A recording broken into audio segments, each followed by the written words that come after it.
Have you or a loved one been injured in an accident? Are you struggling to recover fair compensation? Look no further. At Phillips Law Firm, the experienced personal injury attorneys will fight for your rights and get you the justice and compensation you deserve. They handle a wide range of cases, including car accidents, slip and falls, medical malpractice, and workplace injuries. Justice is a phone call away, so don't wait. Call today for a free case review. Call 1-800-JUSTICE or visit justiceforyou.com.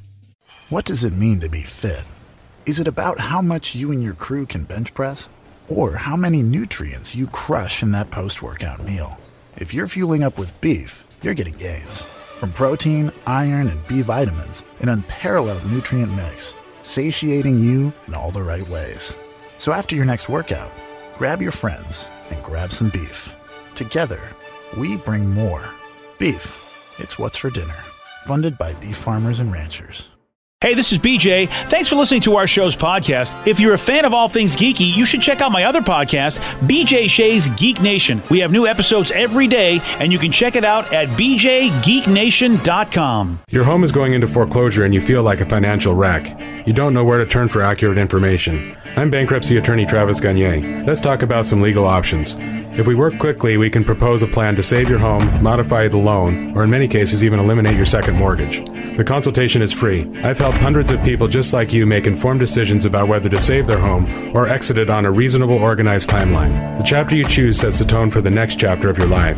Please contact me today at choosetherightchapter.com. That's choosetherightchapter.com. 99.9 KISW, The Rock of Seattle. Man, John Stamos just shared an interview with the Full House that we know and love might not have been. He said when he signed on the show back in '87, he thought the adults were going to be the stars of the show. I do love stories like this. Yes. Because it's happened a lot, and when you hear the actors talk about it, man, oh man, it is the biggest. It's bad because they're like, are you kidding me? He thought it was going to be a serious drama. Yeah. I'm kidding. Well, that show definitely would never be accused of being serious or dramatic. Exactly. But I bet he thought it was going to just be, this will be a comedy and I'll be the star of this comedy. Oh, like him and Stamos and Cut It Out guy, Dave Coulier. Dave Coulier, yeah. Cut It Out guy. I'm sure that's what he wants to be known as. That's actually his middle name. Yes. And, what happens is when the kids are adorable and the kids are cute and all of a sudden you're like, I'm not the star of this show. It was sort of pitched to me as bosom buddies with, a couple kids in the background. And as we're casting it, they're spending a lot of time casting these kids that are going to be in the background. And we sit down and we start reading, and Jodie Sweetin, who plays Stephanie, reads her lines, and people are dying laughing. I mean, screaming. I was like, what's happening here? Like, she was getting confidence and boom, knock him, home run. I'm like, they couldn't even hear my lines. They were laughing so hard at her. So he's doing this. I like how they pitched it like, oh, it's a buddy comedy. There'll be some kids involved. Like, whoever was involved with telling him to do this show probably knew he wouldn't have said yes if he, hey, the kids are the stars. Yeah. Oh, yeah, man. That's, I can understand that because back then he's this, he thinks he's going to be huge. But back then he was a soap opera star. Right. But he was probably thinking this was going to be the vehicle because he's a good-looking dude. No, that's true. But if I'm a soap opera star, I'd be like, yeah, get me out of soap operas, whatever. Oh, I see your point. You're like, yeah, I'll do anything. You want me to be second fiddle to a 10-year-old? Yeah. You got it. It's not a soap opera. Yeah. I'm in prime time. Let's go. Yeah, I mean, that attitude is an attitude. That's just, it's like there are people that have that attitude that it's just get me the hell out of here. Right. And then people going, you know what? I'm just here because I'm going to be great. Well, this is a stepping stone. And he, he's a good-looking dude thinking he was going to be the guy. And he was, I will say this, he was the big deal of the soap opera. Yes. I will give it, the one he was on, he was the guy. So I could have, sometimes you think, oh, wow, if I'm the king here. He knew his future was bright. And the trouble was, Jodie Sweetin was brighter, apparently. And in this clip, John Stamos talks about how he actually wanted to leave the show. I fought it for a long time. And then I finally said, what am I doing? It's a beautiful show. We built with sweetness and kindness. The show, there was no central character on that show is what I realized. The central character was love. Wow. So deep, man. Wow. Yeah. Yeah. No central character. No, there were really big characters. It just wasn't you, buddy. Well, I was going to say the central character was money. It was probably the paycheck that he realized. Like, eventually I realized how much I was getting paid and decided, you know what, this is probably worth it. Yeah, I love Benjamins. Yeah. And they're giving me lots of them. And the crazy part, I'm listening to this interview, I did not realize that this was done on that Hot One show. So he's eating. He sounds so cool, calm, and collected. This must be one of the earlier questions because apparently he at one point, according to the headline on the Hot Ones, it says he fell out of his chair while eating one of the spicy wings. Oh yeah, I am amazed that people do that. I really, really am amazed that people can actually go there and survive all those sauces. And I'm also amazed he's wearing it looks like a white suit. Yeah, not a good choice. Why are you wearing a white suit when you're eating hot wings? Not a good choice, especially when maybe you might spit them all out of heat and just all over your suit. There's so many ways you could stain that suit. Yeah. Well, okay. I'll leave it at that. Wow. Yeah, I guess you have a good point there. You're absolutely right. I was thinking of the jacket, but he is wearing an entire suit. The pants are white too, BJ. Yeah, you're right. Boy, oh boy. That's a whole... And if you're falling out of a seat because things are so hot, I don't know what else is going to happen. Yeah, at this point, you just burn it. You just go. You just leave the suit there. You go, I'm not even going to try to dry clean this. At some point, they pulled out some drumsticks. He's showing the host of Hot Ones how to roll how to twirl sticks. Yeah, I'll listen. It's a fun episode. I got to tell you, I mean, and I'll always have love for John Stamos because he got to be with one of my favorite bands. You know, the way you were with STP, right? Yes. I mean, look, I would have loved that opportunity. They were my band when I was a kid. Yeah, but I feel like the Beach Boys probably still talk about that. I don't think sometimes pilots are like, we'll never speak of that moment again. Yeah, that's a good point. You're right. They might have more to say about John Stamos. There's a guy that was banned from the WNBA and NBA games because he fell asleep during a game. Wow, he got banned. Steve will tell you all about this. He's got the Migs report for you at 6:17 on The Rock. BJ and Migs, mornings on The Rock, 99.9 KISW. 99.9 KISW, The Rock of Seattle. Well informed on the issues of the day? Not this guy. Live from the KISW News Center in downtown Seattle, this is the Migs Report. Well, thanks, you guys, and thanks to Palace Law for giving us the Migs Report. And today's a day to enjoy some fast food. Only if you're going to drive through, because it's National Drive-Through Day. All right, that's specific, but I like fast food, so I'll follow the rules. I mean, I guess you could drive through, like, a pharmacy and ask for some drugs. That is true. That is the thing. Or maybe make a deposit at the bank. Well, it depends on the kind of bank. I mean, okay, that's frowned upon. Yeah, I don't know if it's drive-through day. What do you want me to do? Could you imagine? This is a whole different conversation, but could you imagine a drive-through deposit place? I think they don't they call them glory somethings? No, I mean no, that's completely different. That's perverted and wrong, BJ. What's wrong? I apologize because I mean you could convert some of those places to really, I mean, I feel fertility clinics. Like, look, we know that times are busy. You don't have a lot of time to swing on by the collection room, so just pull on up and pull on out. Go to the glorious drive-through.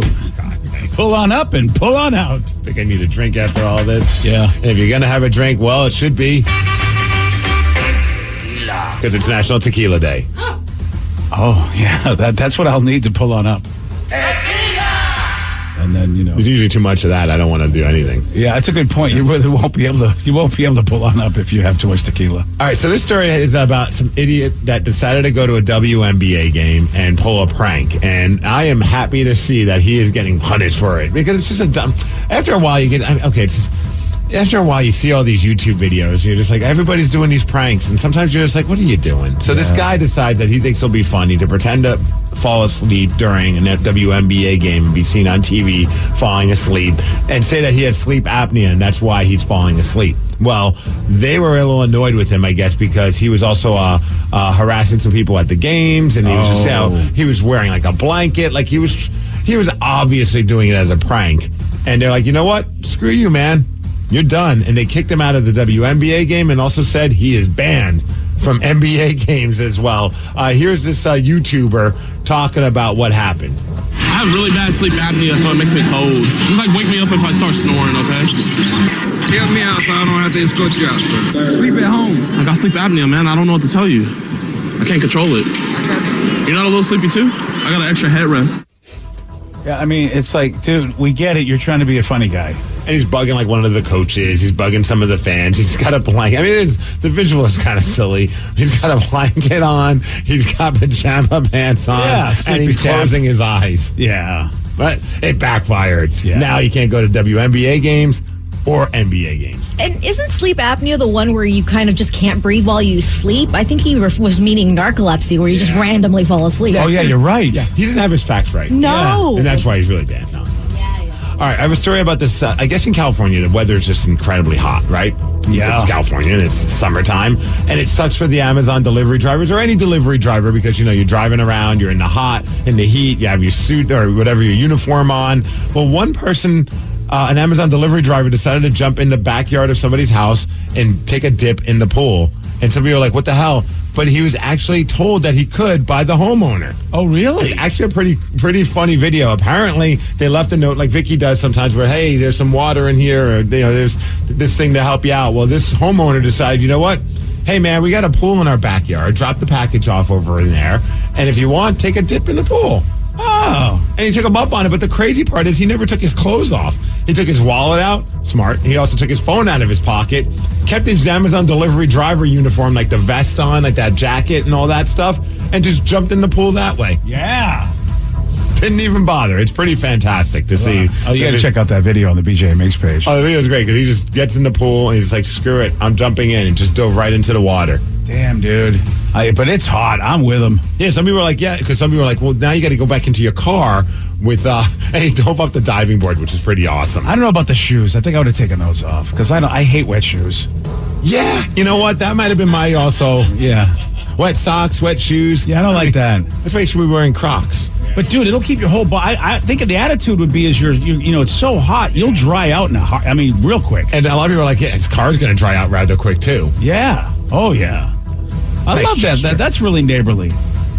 Still, I like the fact that Vicky leaves candy, though. I think that's still a little better. What would you rather, candy or access to somebody's pool? Oh, depends on because if it's really hot, the candy's going to be melted, so I don't want that. Oh, that's kind of nasty. Yeah, but, I think I like the candy, though, if I know it's like she keeps it refrigerated for me. Can I swing by on the weekends when I'm not working and actually, enjoy the pool? That's different. Yes. If I can do that, pull up. Just pull up. And pull out. Pull up and pull out. That's all you got to do. Something that the Mariners didn't do yesterday. Oh. Hey, good news. Yeah. They won the series against the Toronto Blue Jays. Which is, the Blue Jays are a halfway okay team. Take that, Mariners team shop. Yeah. I don't know if you saw the controversy that happened before this weekend. What happened over there? Somebody at the team shop decided it would be a smart idea to have a display where they sold Toronto Blue Jays merch as well. Because the Blue Jays fans show up in droves. Yeah, they do. They really, really do. Because it's Canada's team. And obviously we're close to the Canadian border, even though not close to Toronto. But a lot of people in Canada love the Blue Jays. So they showed up. They set up a whole little spot where you could buy Blue Jays merchandise, and somebody shared it on social media. The players on the Mariners were like, what the F is this? And then they took it off. They ended up replacing it with Mariners gear. Yeah, I've seen people on Occidental, but with their own private stands do that. No, this was at the Mariners team shop. That does seem to be a bad look. Yeah, that is a bad look. Well, the Mariners showed them what's up. At least over the weekend, they won 2 out of the 3, but they didn't win yesterday. That was a tough one. Yeah. Man, come on, Julio. These are those moments where this is why you're the future of the team. You're in the 9th inning. You have a chance to make things happen, and you don't. Nope. He got struck out, but hopefully things will get better for him. Yeah, this has been a tough sophomore season for Julio. It has. Yeah. Up next for them, they play tonight. It's a 3-game stint over in Minnesota, taking on the Twins. On the mound, Luis Castillo. Come on, Luis. Hopefully they could win with him. On any other team, Luis would have a winning record. I know he's 6-7 for the Mariners, but it's not because of his performance. All right, let's talk about DK Metcalf. Oh, I know that guy. I have a story about DK Metcalf that might piss you off. Oh, now you know me. I've always been like, look, man, rebuild the team and get rid of him. So I know you've been anti-DK, but I feel like you've kind of now become more of a fan of DK Metcalf. Yeah, and this might not make you happy, not because of what he does on the field, but because what he does with the meals. Okay, what does he do? He recently did an interview with Kevin Garnett, the former NBA guy. He did a show called KG Certified with Showtime. DK was a guest, and he asked him about his nutrition. And again, you picture DK. He's got 6-packs on top of 6-packs. He's got abs on top of abs. I mean, the dude is just a specimen. Yeah. Well, here, listen to what he eats during the day. This is his nutrition plan, and it's going to make all of us very angry and also very jealous. Talk about how important nutrition is. I'm probably the worst person to ask that. Dog, are you eating Popeyes, Churches? Nah, I'm a candy type person. What? I eat 1 meal a day, drink 1 coffee, and eat like 3-4 bags of candy. Man, define bags of candy, man. So, all right, I'm just taking you through yesterday. So yesterday I woke up, worked out again, came home, showered. I'm hungry. Run to Starbucks, get a quick coffee.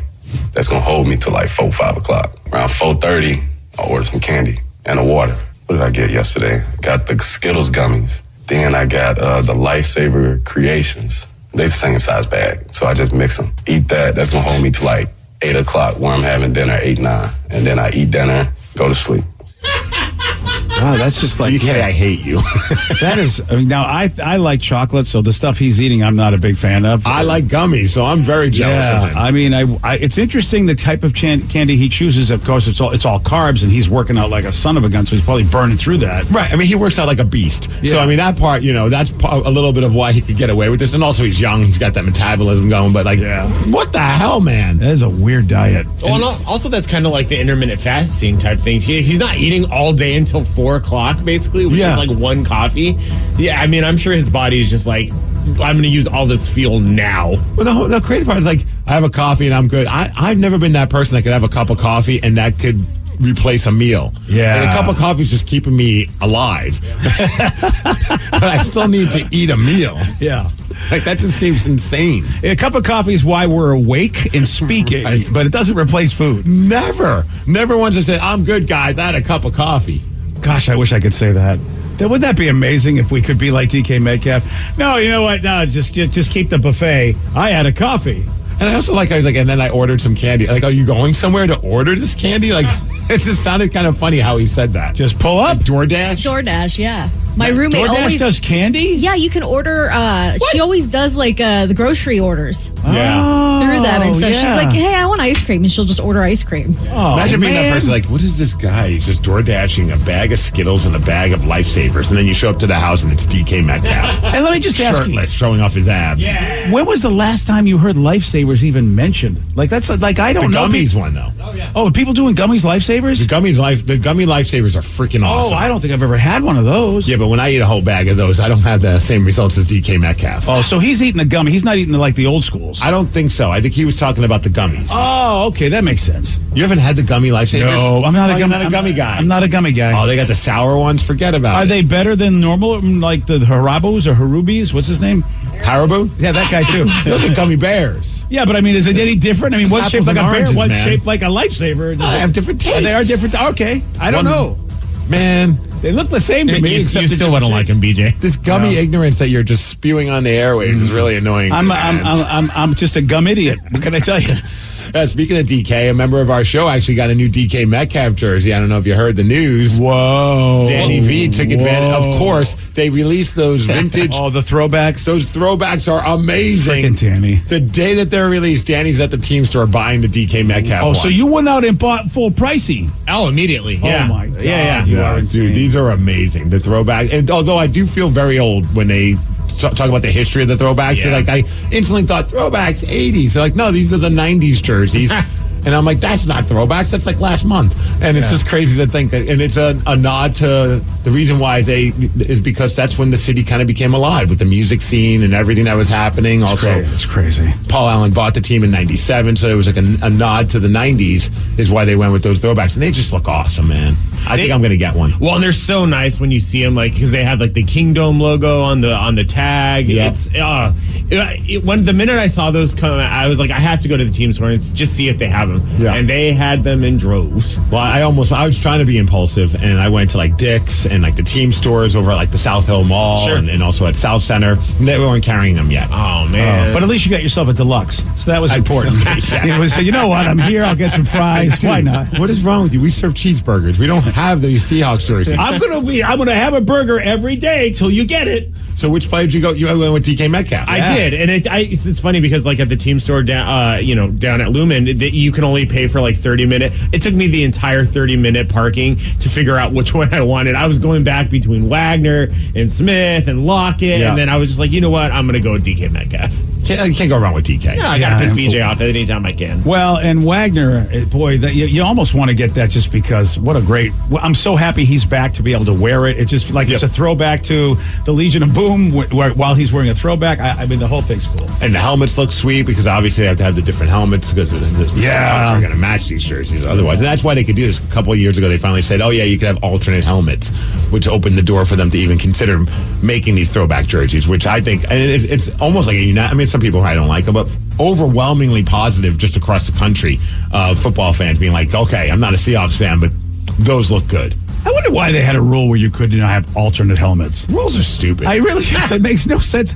I have no idea why that would be a rule. And if you want to rock these jerseys when the team's rocking them, that's week 8 when they take on the Cleveland Browns on October 29th. And for some reason on my Facebook, I don't understand why, they're showing me, hey, you can buy Minnesota Vikings throwback jerseys. For some reason, Facebook thinks I want those. Well, there's a website for everything, BJ, if you really want to get something. Yeah, I've seen your website that has them for like $12. Yeah, I know. I think I'm going legit this time, though. Yeah. No, you can't. I want to see the difference. I'm debating on going to the team store today. Oh, thanks, Danny. You're welcome. Mr. Impulse Decisions. I do love those, seeing the difference between what you get and what Danny gets. I could get both. Well, yeah, you could get like a legit throwback of your favorite player and then get, the $12 version of number 2. This is the number 2 because that's what it looks like. I didn't want to bring it up in front of you, but yeah. I would think I would rock the number 7. Geno Smith, baby. Yeah, Geno, man. Might be a 1-year purchase, but Hey, look, again, it's a $12 purchase. What do you got to lose? As far as weather, we're going to hit a high of 67 degrees. What the F, man? What? Really? Yeah, that's what my phone said, at least. Yep. Today? Today, yeah. I heard we were going to get in the 80s. And rain today. What? Yeah, cloudy and 67, yeah. Oh, my gosh. Alexa's pissing me off. Well, yeah, screw her. Oh, wow. I'm wearing the completely wrong outfit for today. Oh, yeah, there it is. Damn it. What would you wear today if you knew that the high was going to be 67? I didn't even bring a jacket. Where are you going? You going to run the streets? I'm running the streets. You're running the streets? I need a jacket. You know what? Come to the team store. Yeah. Get yourself a vintage Seahawks jacket. I'm going to get a throwback jacket. And I'll get a throwback jersey. Hey, 67 and cloudy, BJ. Good luck outside with that weather. And thanks to Good Guys 35th Pacific Northwest Nationals happening July 28th through the 30th at the Washington State Fair for giving us the Migs report. And that's what's up. On Friday, Steve did get this one right. Which U.S. state has the most active volcanoes? Washington. No. Alaska. Yay. Nice work. Not bad. Thank you. You want a shot at beating Steve? You got it. 206-803-ROCK. We're playing Beat Migs at 647 on The Rock. Today's podcast is brought to you by bankruptcy attorney Travis Gagne, who's ready to answer your questions about bankruptcy. Travis, is it true that if you filed for bankruptcy once, you can't file again? Even if you filed bankruptcy before, you can almost certainly file bankruptcy again. Different types of bankruptcies have different time limits between filings. In Chapter 7, full bankruptcy, you can only file Chapter 7 once every 8 years. However, you can almost always file a Chapter 13 case. Chapter 13 cases can be filed immediately following a Chapter 7. They can be filed immediately following a prior Chapter 13 case. Chapter 13 is a reorganization plan, so there will be some type of monthly payment, but it's based on your budget and your ability to afford that payment. So Chapter 13 is an option in almost all cases, even with a prior bankruptcy filing. Thanks, Travis. If you have more questions about bankruptcy, you can reach out to Travis anytime at choosetherightchapter.com. That's choosetherightchapter.com. Thanks for listening. Julian Greeding here from Bellingham Ford Lincoln with some exciting news. The order banks have opened for the 2023 models and we have great deals for you. Ford F-150, Bronco Sport or Ranger, and we will lock in your price, lock in your 500 rebate and lock in your interest rate at 2.9 for 60 months on approval of credit. Custom build the vehicle you want and don't worry about price increases or rate hikes. Come see us at Bellingham Ford Lincoln on 1820 James Street or at bellinghamfordlincoln.com. Are you dealing with a personal injury? Don't go it alone. Turn to the experienced team at Phillips Law Firm. Their attorneys have helped thousands of clients get the compensation they deserve. Call Phillips Law Firm now. Call 1-800-JUSTICE or visit justiceforyou.com. What makes an occasion special? Does it have to involve a birthday, anniversary, or promotion? Or can it be that first juicy bite of a perfectly cooked burger, shared over laughs with good friends on a warm summer night? Sounds pretty special to us. Together, we bring more. Beef, it's what's for dinner. Funded by beef farmers and ranchers.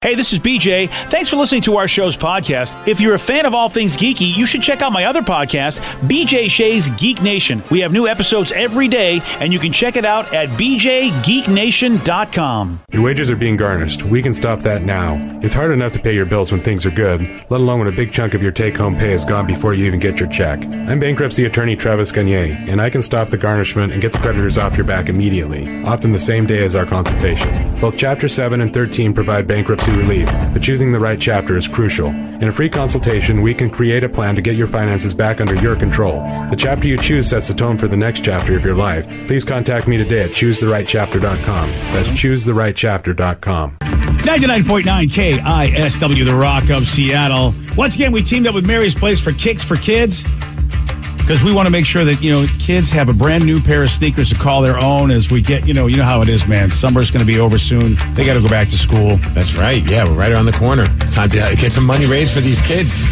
And Mary's Place has over 400 kids of all ages staying in shelters who need new shoes for school. $50 buys a pair of these sneakers for a child. $100 buys a pair of sneakers for a teenager. And a few of us witnessed it firsthand, seeing the look on their face when you hand them the gift card to like Nike Town or an Amazon gift card. Sarah, myself, Vicky, Danny, we all were there at one time meeting a lot of these kids at Mary's Place. And you could just see like the confidence and the excitement in their eyes. Like, oh, I could go into school wearing some new kicks. So we're looking to reach a goal of $20,000. And you can help. You really have. You've done it before, Rockaholics. You can do it again. You want more info? You want to make a donation? Head to KISW.com. Let's play Beat Migs. It's time to play the game. So everybody scream his name. Beat Migs. Don't be a loser. Whoa. Beat Migs. You're a loser. Who's ready to beat me? Let's go. Yeah, let's go. I know Steve from Bremerton is. Steve, are you there? I'm here, ready to beat that guy. Woo! It's an old-fashioned Steve off. That other Steve. Other Steve. All right, Steve, now get out of here. Goodbye. For those playing at home, Steve has 60 seconds to answer 10 questions. You can pass all you want, but you will only get 3 guesses per question. Are you ready? Let's go! Woo! With the number being in double digits, how many U.S. states have 2 words in their name? 12. No. 11. No. 10. Yes. Who plays the title character in the recently released Barbie movie? Oh, my. Taylor Swift. No. Nice. Oh, hey, I wish. No. Natalie Wood. No. Which country covers almost half of South America? Brazil. Yes. What plant is known to help heal a sunburn? Aloe. Yes. Vera. Which bird is often associated with delivering babies? Stork. Yes. Who performed at the halftime show at the most recent Super Bowl?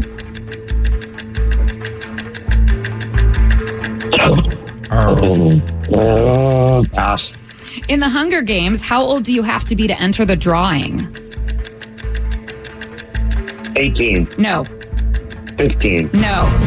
16. No. Steve, you got 4 correct. Well, it's better than 2. Yeah, it is better than 2. Thank you, Jay. No problem, buddy. I'm just trying to look on the bright side. He's a mathematician over there. There you go. Excite me. Let's see how the other Steve does. Steve, are you ready? Yes. With the number being in double digits, how many U.S. states have 2 words in their name? I'm going to go 10. Yes. Who plays the title character in the recently released Barbie movie? Oh, crap. What's his? Chris Pratt. No. Christy McChristerson. No. I love that person. Barbie. No, I'm so disappointed. I know you saw Which it. country covers almost half of South America? I don't know. Mexico. No. Pass. Jeez. What plant is known to help heal a sunburn? What plant? Plant. Oh, plant. Aloe. Yes. Aloe. Which bird is often associated with delivering babies? Stork. Yes. Who performed at the halftime show at the most recent Super Bowl? Oh, crap. What's her face? Rihanna. Yes. Yes. In the Hunger Games, how old do you have to be to enter the drawing? 13. No. 18. No. 21. No. Disneyland is in what California city? Anaheim. Yes. How many stars make up the Big Dipper? 6. No. 7. Yes. Who directed Big Fish and Beetlejuice? Tim Burton. Yes. And with that, you get 7 correct, which is a win, 7-4. Let's go. Sorry, Steve. I'm sad. Yeah, but I'm you sad knew. for I you. mean, Congratulations, Steve. Good game, Steve. yeah, he knew. Good game, Steve. You're so damn smart. Oh wow! I don't know. The Well- one question I should have the answer to, kind of dropped the ball. Couldn't even think of another place. I don't even think Mexico's in South America, is it? Nope. Nope, No. didn't think so. Wow, So, you know what? totally You didn't smart, have, you not didn't a have to good- ask that question. You could have made yourself not look so bad. Yeah. Well, you know what? Honestly, the question shouldn't have been asked by Sarah. She set me up for failure. I do Oh, agree. did I? Yes. I do agree. We need to look into that situation. The other Steve did get that one correct, though. It is Brazil. Well, see, he got the one that you need to be smart for, so he should go to bed, rest easy, knowing that you're smarter. Well, and neither of you guys got who plays the title character in the recently released Barbie movie. I don't know, come on. Paris Hilton? No. No. Who's a hot blonde that you know? Exactly. Hot blonde, Reese Witherspoon. Oh my God, no! I mean somebody a little bit more current. She was in Suicide Squad. How about that? She plays a very popular Batman. She's a fun person. name, right? Harley Quinn. Yes. Yeah. So What's her name, though? I don't know. Margot. Vicky Vett. Margot Robbie. There we go. That's it. Do you know That's who the ticket. co-stars along with her? Yeah, Chris Pratt. No. No, it's not Chris Pratt. It's the You guy don't deserve this win. I've never been so disappointed in No. you. It's my guy, Ryan Gosling. It's Ryan Gosling. It's the Notebook jerk. Guys with hair. That are sexy. Oh, it's the guys with hair. He just blacks them all out. He's like, I don't know who you people are. If you have hair, I don't know you. And in the Hunger Games, how old do you have to be to enter the drawing? Vicky, you know this, 13? 12. Dang It is 12. Young. Oh, so close with 13. You really were. And I don't blame you for going to legal ages of things, like see maybe 18, 21. Yeah, they were. Look, the Hunger Games, they're not nice. Okay, they go after the young kids and make them fight for food, and it's not cool. So you saw Barbie? I did. How was it? It was actually I'm hearing good things about this film. amazing. Yes. I wasn't like on the fence about it, but I had a group of friends that were going, so I just kind of was like, okay, yeah, I'll come along. I'll dress in pink. Let's do it. And J-Rubs went with me as well. Did he dress in pink as well? He sure did. Damn straight. So many people are doing that all over the internet. I'm seeing that. Yeah. All these pictures of people. It seems like I think people are going to this movie more for the Instagram photos outside of the theater than actually to go to the movie. Oh, yeah, because there's like a Barbie box Yes. outside of all the theaters. Yeah. He wore a pink flamingo shirt and he had nice pink heart sunglasses that I made him wear. And he actually enjoyed it too. We both did. It was way more funny than I thought it would be. Oh, so it's not a serious movie. No. Oh, that I don't No. want to go. I mean, they touch on some serious subjects, I guess, but like in a very fun, playful way. Spoiler alert. Do they play the Barbie song at least? Come on, Barbie, let's go party. They actually didn't. I'm not going. They sampled it during the credits, but the actual movie, I was very disappointed in that too. I don't think Aqua gave them the rights to or something. You think Aqua was like, this is our meal ticket right here, and they just charge way too much, and they're like, you know what, screw you, man. We don't need your stupid Right? song. Yeah. Even though they should have, because it's a very popular movie. So could you share, what is the premise of this film? I don't even know anything other than it's a Barbie movie. I didn't either. Neither do I. The premise is Margot Robbie is the perfect quote unquote Barbie, but someone is playing with her in the real world, making her unperfect. So she has to travel to the real world to find whoever's playing with her to make her not be imperfect. When sounds like something my daughter would do with like that one doll Chelsea, and she makes her bad Chelsea when her shoes are off. Oh, so it really is. It's like the person that owns the Barbie doll is messing with it, and Barbie doesn't go for it. Yes. Because you used to pull the heads off your Barbie dolls. Sure That would be did. a whole different movie Yep. if you were the one. No, yeah, she's like starting to think about death, and she's getting imperfections on her body, and so Margot's Robbie's like, I can't stand for this. I am perfect. So. Oh, that's a fascinating premise, actually. Yep. I mean, when you think about, like, if you were to say, well, okay, we want to do a Barbie movie, what the hell are we going to do? Yeah, actually, it's not a bad premise That's for right. something so ridiculous. And then Ryan Gosling goes with her. And It's then, like that video game movie with Ryan Reynolds. Oh, Yeah, yes. yeah, actually. Where he's like just like a random character in the video game. Free guy. Is that what it is? I think it was Free Guy. Yeah. Where it's like, this seems so ridiculous, but it's actually kind of a fun premise. Yeah, I've seen both, and I liked Barbie way better, actually. You like Barbie better than Free Guy? Free Guy was so fun. Dude, Oh, I don't know about this. Rotten Tomatoes got 90% both sides. No, on Audience Barbie? and critics. Wow.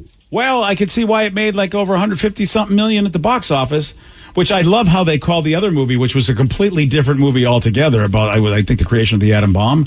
Oppenheimer or whatever that is. And they kept calling it the Barbenheimer weekend, but both movies did really well.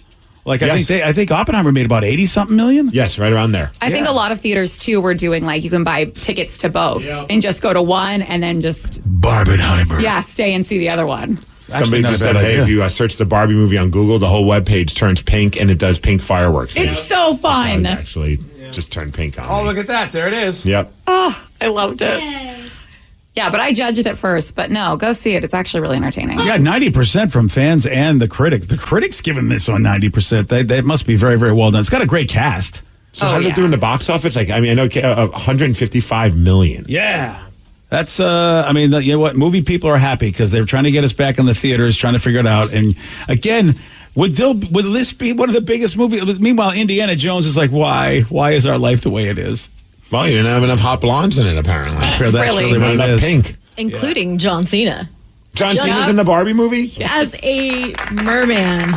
That's fantastic. Now you got me. Yeah, you got to go back now. It's pretty great. Oh my gosh, he's got long hair. I've always wanted to see John Cena. That's an awesome picture of John Cena. What the hell? That is great with him with that long hair as the merman. That's pretty awesome. He looks like it's being done against his will in this picture that they're showing us. Now, do I have to wear pink to go to this movie? Because I really just want. Yes. You don't have to, but you should. You should, absolutely. See, I just see, but then I got to go with somebody. I mean, I feel weird just walking in all pinked up by yourself. Yeah, I feel like that's just. I feel like it's what you do with a group of people. You don't just go by yourself all pinked up, do you? And you can borrow some of my clothes if you want. I don't know if I can fit into any of your clothes. I do like one of like the head muckety muck said. Warner Brothers like, yeah, we thought we maybe get like 75 million for the opening weekend. Nobody saw 155 million coming. Yeah, I wouldn't have. The only reason they realized is because there was so much press for this movie. Like Barbie was everywhere for the past month. Yeah, filters on Instagram. Yeah, to admit, that surprises me that they weren't expecting that because it was so popular. Well, usually when you see that much advertising, and maybe I don't know how many interviews have been done, you wonder, okay, is the movie not good? When there's just a ton of accessibility and that. But in this particular instance, it's like it actually worked out well for him. No, I gauge it. Is if like one of the stars wants to do an interview on a radio station, that means the movie is probably not very good. Yep, you're right. With all due respect, it's like and they quote unquote lower themselves to talk to us idiots. Yeah, that means they're trying to get people to go to the movie. Yeah, that's a good point. Well, good for them, man. Yeah, and listen, Oppenheimer. I don't know if I mean, especially if you watch like a fun movie like Barbie. Do you want to go watch a movie about like a really not cool part of our history? You do? You really do? Yeah. You really want to see that? I wanted to do the whole double feature thing. Oh, wow. I think you should end it with Barbie, though. Oh, 100%. Yeah. Especially because I hear Oppenheimer's like 3 hours long. 3 hours? See, I got to wait for that to come. I'm not going to see that. Yeah, so both of them you're going to be sitting for like 5 hours straight. I hear it's fantastic, but again, there are so many great movies out there that are fantastic, but they're about subjects that you go, do I really want to bum myself out? Right. Yeah. So I know it's going to be great, but it's too heavy for my taste. So, and also it's got 94% both audience and critics. See, I mean, I'm sure it's a great story. Christopher Nolan's a great director, and who's the lead? I think Cillian Murphy's in it, which is he's a really good actor. So, I mean, there's no reason not to, but. Except, I can think of... there's a lot of reasons, actually. 3 reasons. 3 hours. Exactly. Yeah, you're right. That's a lot to ask for my Run P app. I'm just telling you right now, it's a lot of strain. So is Barbie under 2 hours? Yeah, just under 2. Oh, yeah. See, that's how to do a movie. Atta girl. That's how to do a movie, Barbie. Hey, are you having problems at work? Relationship issues, maybe a random problem where you just, hey, you idiots can help me. Well, we are here for you. Call us or text us now, 206-803-ROCK. It's Help Wanted. We're going to do it at 717 on The Rock. BJ and Migs, mornings on The Rock, 99.9 KISW.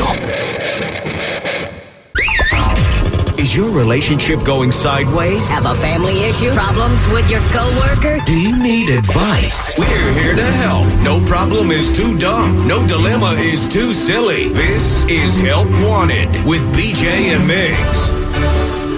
99.9 KISW, the Rock of Seattle. What's Help Wanted? Well, you know, we've been getting phone calls for years here, texts, messages. Rockaholics just like, man, I need some help, and I don't want to go to a therapist because that costs money.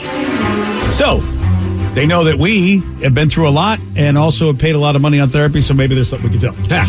So whatever problem you're having, it doesn't matter. Relationships, work, anything else, I don't care how dumb it is, we are here for you. Call us or text us now, 206-803-ROCK. It is Help Wanted. Oh, man, we got a few texts. One that just came in this morning, one that came in over the weekend about... Well, dream crushers, man. I'm the perfect dream crusher. I'm the guy. All right, well, we got a couple of them. I figure we start with this one because they hit us up last week and they hit us up a couple of times. So they said, hey, how do I break it to my girlfriend that she's not going to become a model? Oh. And that these opportunities that she's getting are just from pervy photographers. Oh. No. You know... Oh, sorry. Oh, yeah. That is, I don't know where the line is between, like, do you have a shot or is it a pervy photographer? It's hard to say. Well, he says, I don't mean to sound rude. My girlfriend is gorgeous, but she's not a model type. She's attractive, and whenever she posts a picture on Instagram, she gets hit up by photographers. She's almost 30. I tried to explain to her that all of these photographers are just creeps hoping to get naughty pictures done of her, and she's mad, saying that I'm crushing her dream and that I'm being jealous. Should I just back off and let her pursue her quote-unquote dream? Yeah, this is difficult. Oy. It's very, very difficult. I don't think this guy is wrong, but that is a tough conversation without sounding jealous. You know, it's interesting because we know some people who are working well into their 40s doing photography that we've, you know, so basically we used to have some women that used to do stuff for the station that are doing a lot of photography. I have no idea. They seem to be going to a lot of different places. But again, I'm not sure if they're making a ton of money doing this. It's really weird. I don't know what this is that they're doing. I mean, maybe have a conversation with her and just like, what is this dream that you're hoping? Are you hoping like this to be like how you're going to pay your bills and like, you know, or is your dream just to have a collection of pictures over the years of you at your younger years? You know what I mean? If your dream is just to be able to like, I did some modeling pictures, but I don't care about the money.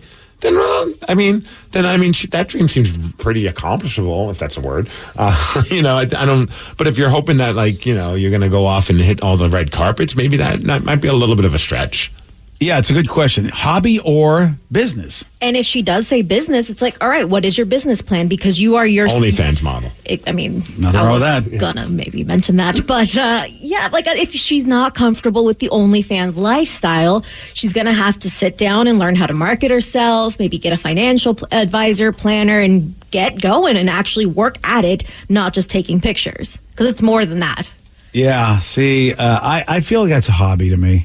And that's fine. Yeah, but see, here's the problem. If you're the dude, it's one thing if your hobby is like, you know, oh, you're going to go and try to be a wrestling guy, or you're going to go play board games, or, you know, but, you know, if your significant other's getting naked for people, that could be a tough hobby to sell. Well, maybe in the conversation, like, hey, if you want to do these pictures, can you just do them with maybe like either someone that has a very good track record or with females, just at first, just to be like, hey, because I mean, what do you say? Like, oh, go take a picture with this guy, and then it turns out it's a really weird situation, and you just kind of agree to let her go. You know, I mean, he's kind of in a crappy situation. Yeah. And make sure that, like, there's contracts, like, stating that these are her pictures, because a lot of times if it is like a not so up and up situation with this dude, he could use them and sell them for like porn sites and all these other things if they are more on the nude site. Yeah. I've met a few guys that said I'm a photographer, and then they were very quick to want to show you pictures of like people and like naked, and I'm just like,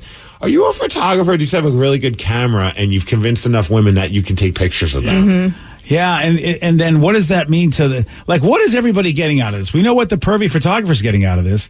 Which is weird, like a full-on bank. Yeah, whereas I don't know why women are just doing this, you know, because, again, it's like, what are you getting out of this? I would love to talk. Pretty pictures, probably. You know, I mean, for some. All right, well, if they're pretty pictures and you know what's going into it, I mean, I guess you know that guy is going to have them too, and you just have to know that there's a possibility he's going to use them for unscrupulous means. And more often than not, if somebody's offering you free pictures, they're not on the up and up. All photographers are paid for their work. It's for their portfolio, Vicky. Come on. It's like kind of saying like, hey, we want you to do this thing for exposure, but you're just exposing yourself. Oh, I like that. I like that. All right, I think we fixed that, didn't we? I don't know. Yeah, probably not. I mean, this poor guy's in trouble. He's damned if he does or doesn't in this situation. Because, I mean, you don't want to come off as a jealous boyfriend, obviously, but also if you're concerned about her going into an environment that's not very, maybe she's got blinders on because she just wants to take pretty pictures and it turns out to be some kind of creep. I think, there's look, no winning. I think if you have a hobby that somebody is, you get to say, this is a deal breaker for me.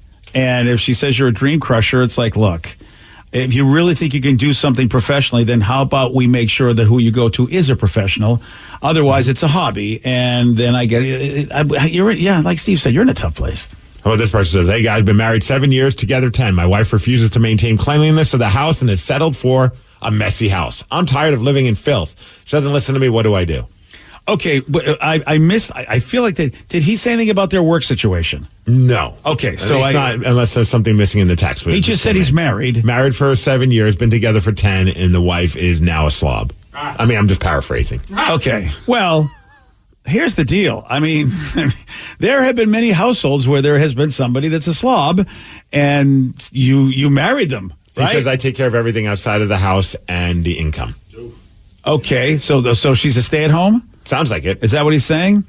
Yeah, I think, look, it's pretty lame if you're a stay-at-home and you don't do anything. I don't care who it is. I mean, if you really aren't working and the other person's working and you're not doing anything at all to keep the house clean. On the flip side, do they have kids? Yeah.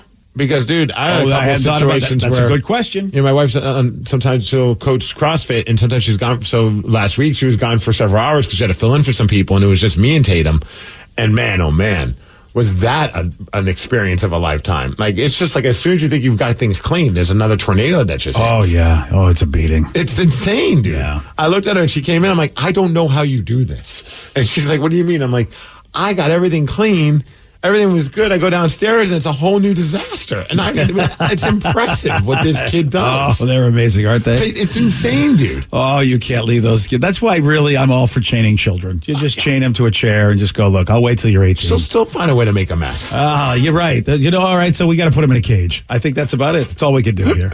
They do it for dogs and we love our dogs. Why not our kids? So I said, tell him to start cleaning up himself.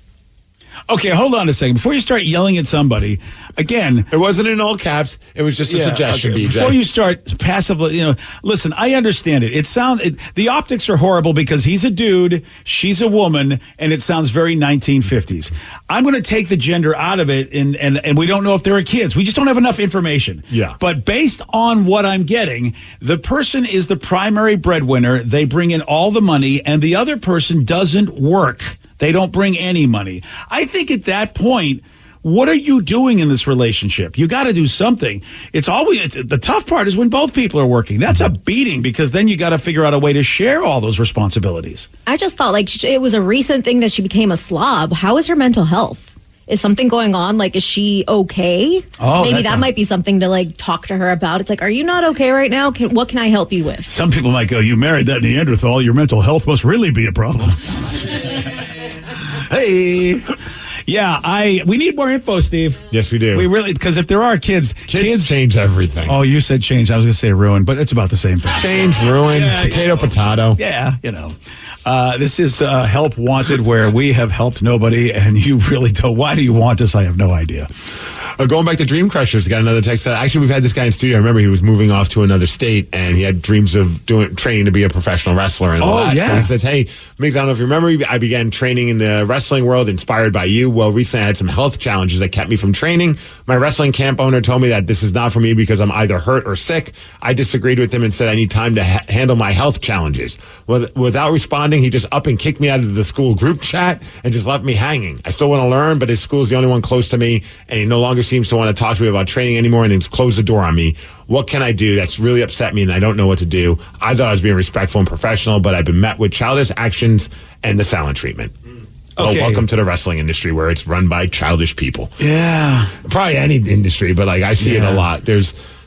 I don't know what to tell you, man. Like, that sucks if that's the only school that's near you, but like, that person makes the call, and if they don't feel like you are a fit, that's unfortunate. Maybe work on getting in great shape and proving them wrong and coming back in and just kind of have blinders on. Yeah, you know that world better than me, Steve. It's you really have to bust your ass to be good at something and show up maybe even when you are sick. Or at least you really got to, if you look like you're kind of not 100% committed, it's tough. It really is tough. They're showing up will sometimes like trump skill, talent, or anything. If you just keep showing up, at least they respect that you're showing up. And I mean, I'm not telling you, obviously, if you're sick or you're hurt, maybe you do need to get your health in check and in order, and maybe they're handling it the wrong way, but that's because they're maybe not necessarily the best at handling this kind of situations. But if you're not able to show up a lot, that kind of does screw things up for them, and they're just like, we don't want to have that kind of we don't have that time for that. So, come back when you're healthy. It's hard, man, because to be great at something, you got to suffer. I mean, if you want to be the greatest at anything, you're going to have to sacrifice and suffer. But there is, the idea of some generations that just don't think anything is worth that. So then how is anybody going to be great at anything if they think that's not worth it? The money's not worth it. The grueling workplace is not worth it. And that's usually what it takes to be great. And I don't know, it sucks if the person left you hanging. Obviously, they should be maybe a little bit more adult about it. But I don't also know this. Maybe you were hitting them up too much, and they were just like, "Look, I don't have time for this." You know what I mean? Like, maybe they didn't handle it the right way, but at least they're not just taking your money. I mean, because there are some places that are just like, I don't care if you're hurt, sick, or whatever. If you're giving us if you're paying monthly, well, we'll take your money. I feel like that's, if you could pay somebody money, usually they don't kick you out of anything. Right. Unless it was like a class by class type of a situation and you're not showing up and paying for the classes, then they're just like, well, you're just taking up a spot. I went to broadcasting school and I'm like, my God, you're just taking this person's money. Yes. I mean, really, like people that couldn't even speak English. And I'm like, where are they going? They really don't really know our language very well. Why did you take them to a broadcasting school in America? Like, what can you teach them? They hardly know the language, and you have to be able to speak the language, don't you? And they didn't care. They're just taking the money. Or people that have speech impediments, or people who you're like, this person has no shot. But what if that one person becomes the person that breaks the norm? Well, then take their money. Yes. I mean, you're right. And that's what I'm saying. To prove your point, they let them in. So for this person, if they have money and they're still not being let in, wow. Yes. Yeah, that's a big wow. Yeah, I don't know. Obviously, short of moving to where you could go to another school, you might just have to kind of worry about focusing on your health and getting in as great shape as possible and then come back strong. Yeah, and if your health is really a problem, look, Sarah wanted to be a dancer and she just had so many injuries that eventually she was like, I guess I'm going to have to give up on this. It was really, really hard for her, and she got multiple operations to be able to keep going. Her heart was in it, and she went under the knife to make sure she could continue, but eventually it was just like, this is too much on my body. I just can't continue to do this. And sometimes you've got to make that call. Like, I love the profession, but I just can't do it. What if now at that time she's been away from it for a while? It's been healing. Maybe now it's. You think this could be her opportunity? For the comeback. Yeah, you know what? Because she's at the right age. Everyone's always looking for. Well, I don't want to say that. That's bad. Well, I don't really ever have I never been like, I can't watch this person dance. They're 30. No, it's not about how they look. It's just the wear and tear in your body. Like, you see those Rockettes, like at the Macy's Day. You're not really. It's not a game for the old. Well, why don't we tone it down? We do a different type of dance. Oh, really? The forbidden dance. I was not going down. I don't know what kind of dance. Like hokey pokey or something. Oh, there's a lot of call for the hokey pokey dance. You're right. If done right. Wasn't didn't Rihanna have all the dancers behind her doing the hokey pokey at the Super Bowl? I feel like they did. Yeah. So she was pregnant because of the hokey pokey. Look, if you could dance like Rihanna did, like if that would pass, dance like pregnant Rihanna, where basically she just was like, hey, how you doing? She didn't do a whole lot. So you're saying is that Sarah needs to get pregnant. Yeah. Then they'll let her dance. And then we create a new dance thing. Yeah, that's it. Yeah, but see, Rihanna put her time in. That's the problem. Rihanna gets to dance like that because she was, She put her time in. Did she? She went, yeah, she did. Yeah, she went to school and stuff. She did go to school and stuff. You're right. All right, they took your money. And look, if someone will pay Sarah to dance and I can get her off the payroll, that'd be great. So look, I'm all for it. Wow. Well, here come the text messages, I'm sure. Okay, there we go. Yeah, not that well. Hey, look, at this point, I'm willing to take any offer at this point. Now that I think about it, great. whatever I could do to get her off the payroll, I'm ready to do it. Hey, there's a former Disney World cast member that just shared some great behind-the-scenes info on working at the most magical place on Earth. And you're going to hear from him at 7:47 on The Rock. Today's podcast was brought to you by Travis Gagne, bankruptcy attorney. He's here right now and has agreed to answer more of your questions about bankruptcy. Travis, if you're upside down in your mortgage, should you continue to make the payment? Continuing to pay your mortgage or not is a complex decision because you're going to have to pay to live somewhere. You're going to have a housing payment. So continuing to make your house payment really depends on several factors. One is whether or not you have a second mortgage. The second one is how affordable your ongoing monthly mortgage payment is. Another issue is whether your mortgage is adjustable and you're facing an increase in your mortgage payments later on when interest rates go up.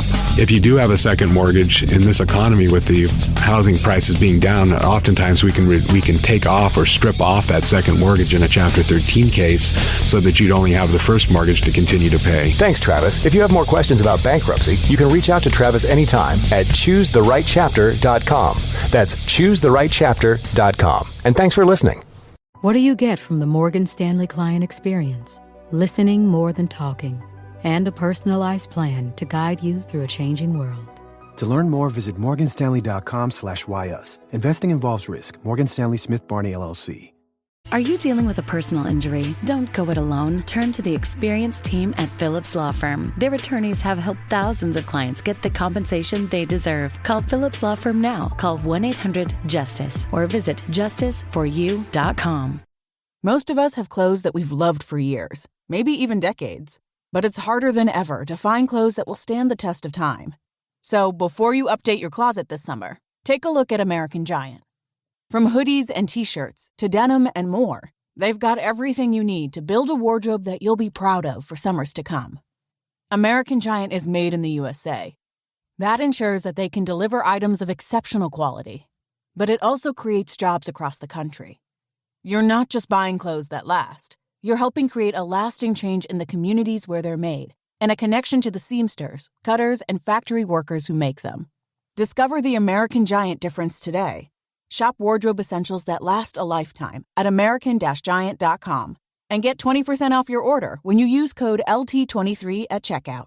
That's 20% off at American-Giant.com. Promo code LT23.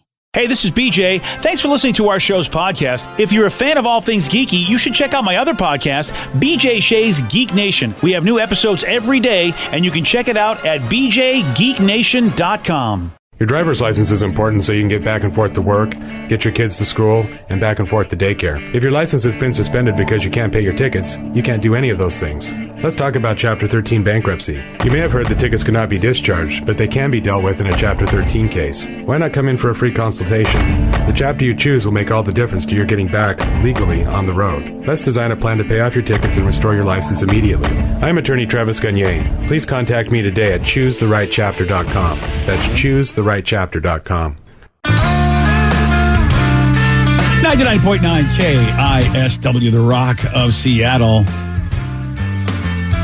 A former Magic Kingdom cast member has gone viral revealing inside stuff that happened when he worked at Disney World in Orlando.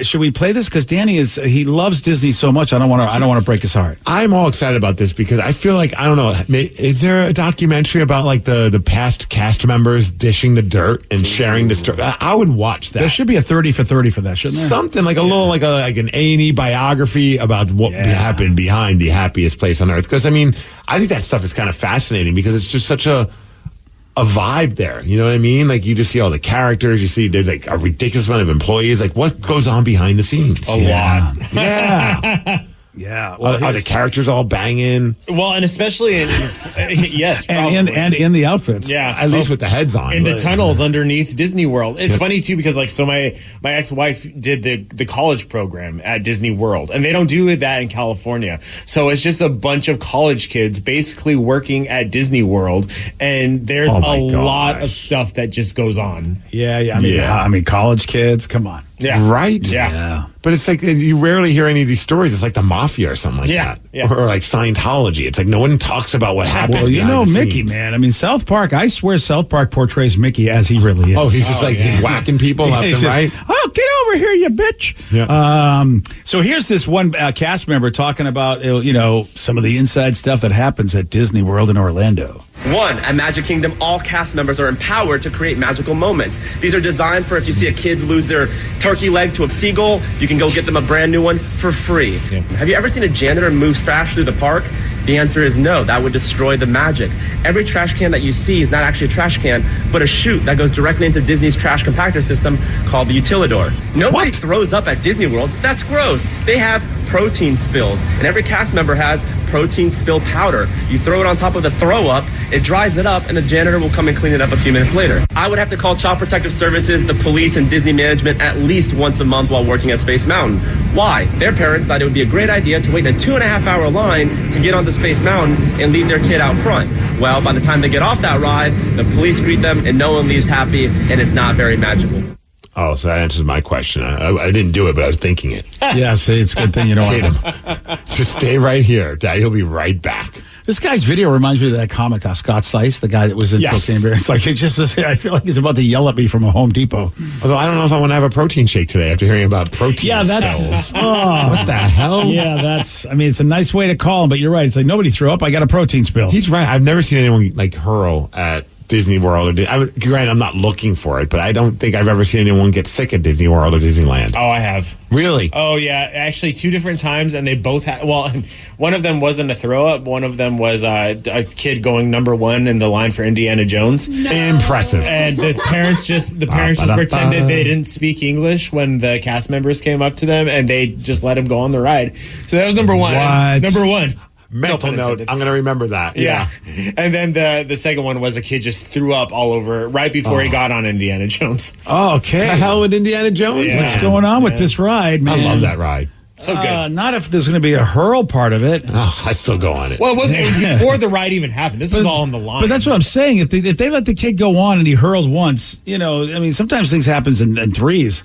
Yeah, but that could have been from the heat. It wasn't anything to do with the ride. It's a really long You guys line. take that chance. I'll wait until that kid's off the ride. I'll let you guys go on the hurlometer. That's insane, though. The whole, I love the kid's going number 1. The parents don't speak English. Yep. Yeah, I don't know what to tell you. Where are you from? Not going to tell you. I don't speak any English. Yep.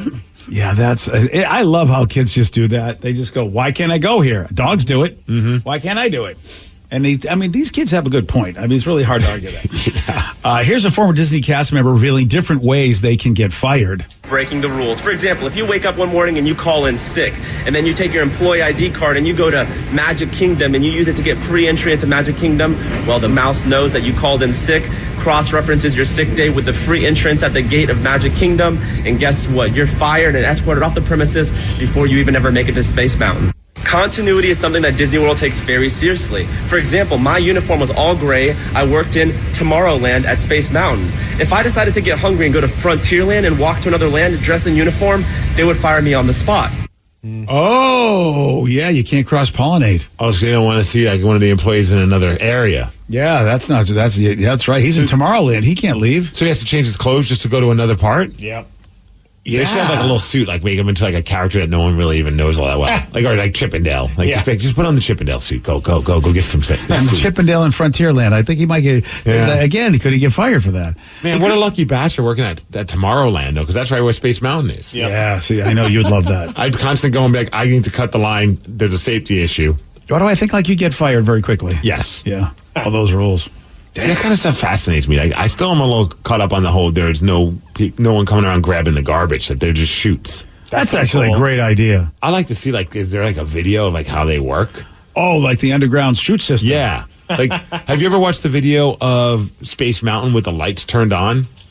I think I have. Talked about it. Yeah. Yeah, I think I have. And it's really not so cool. No. It's really very unimpressive. It's just some old wooden roller coaster. Yeah. But it's fascinating to see the behind the scenes stuff. And then it didn't spoil it for me, because then with the lights off, I'm still in Space Mountain world.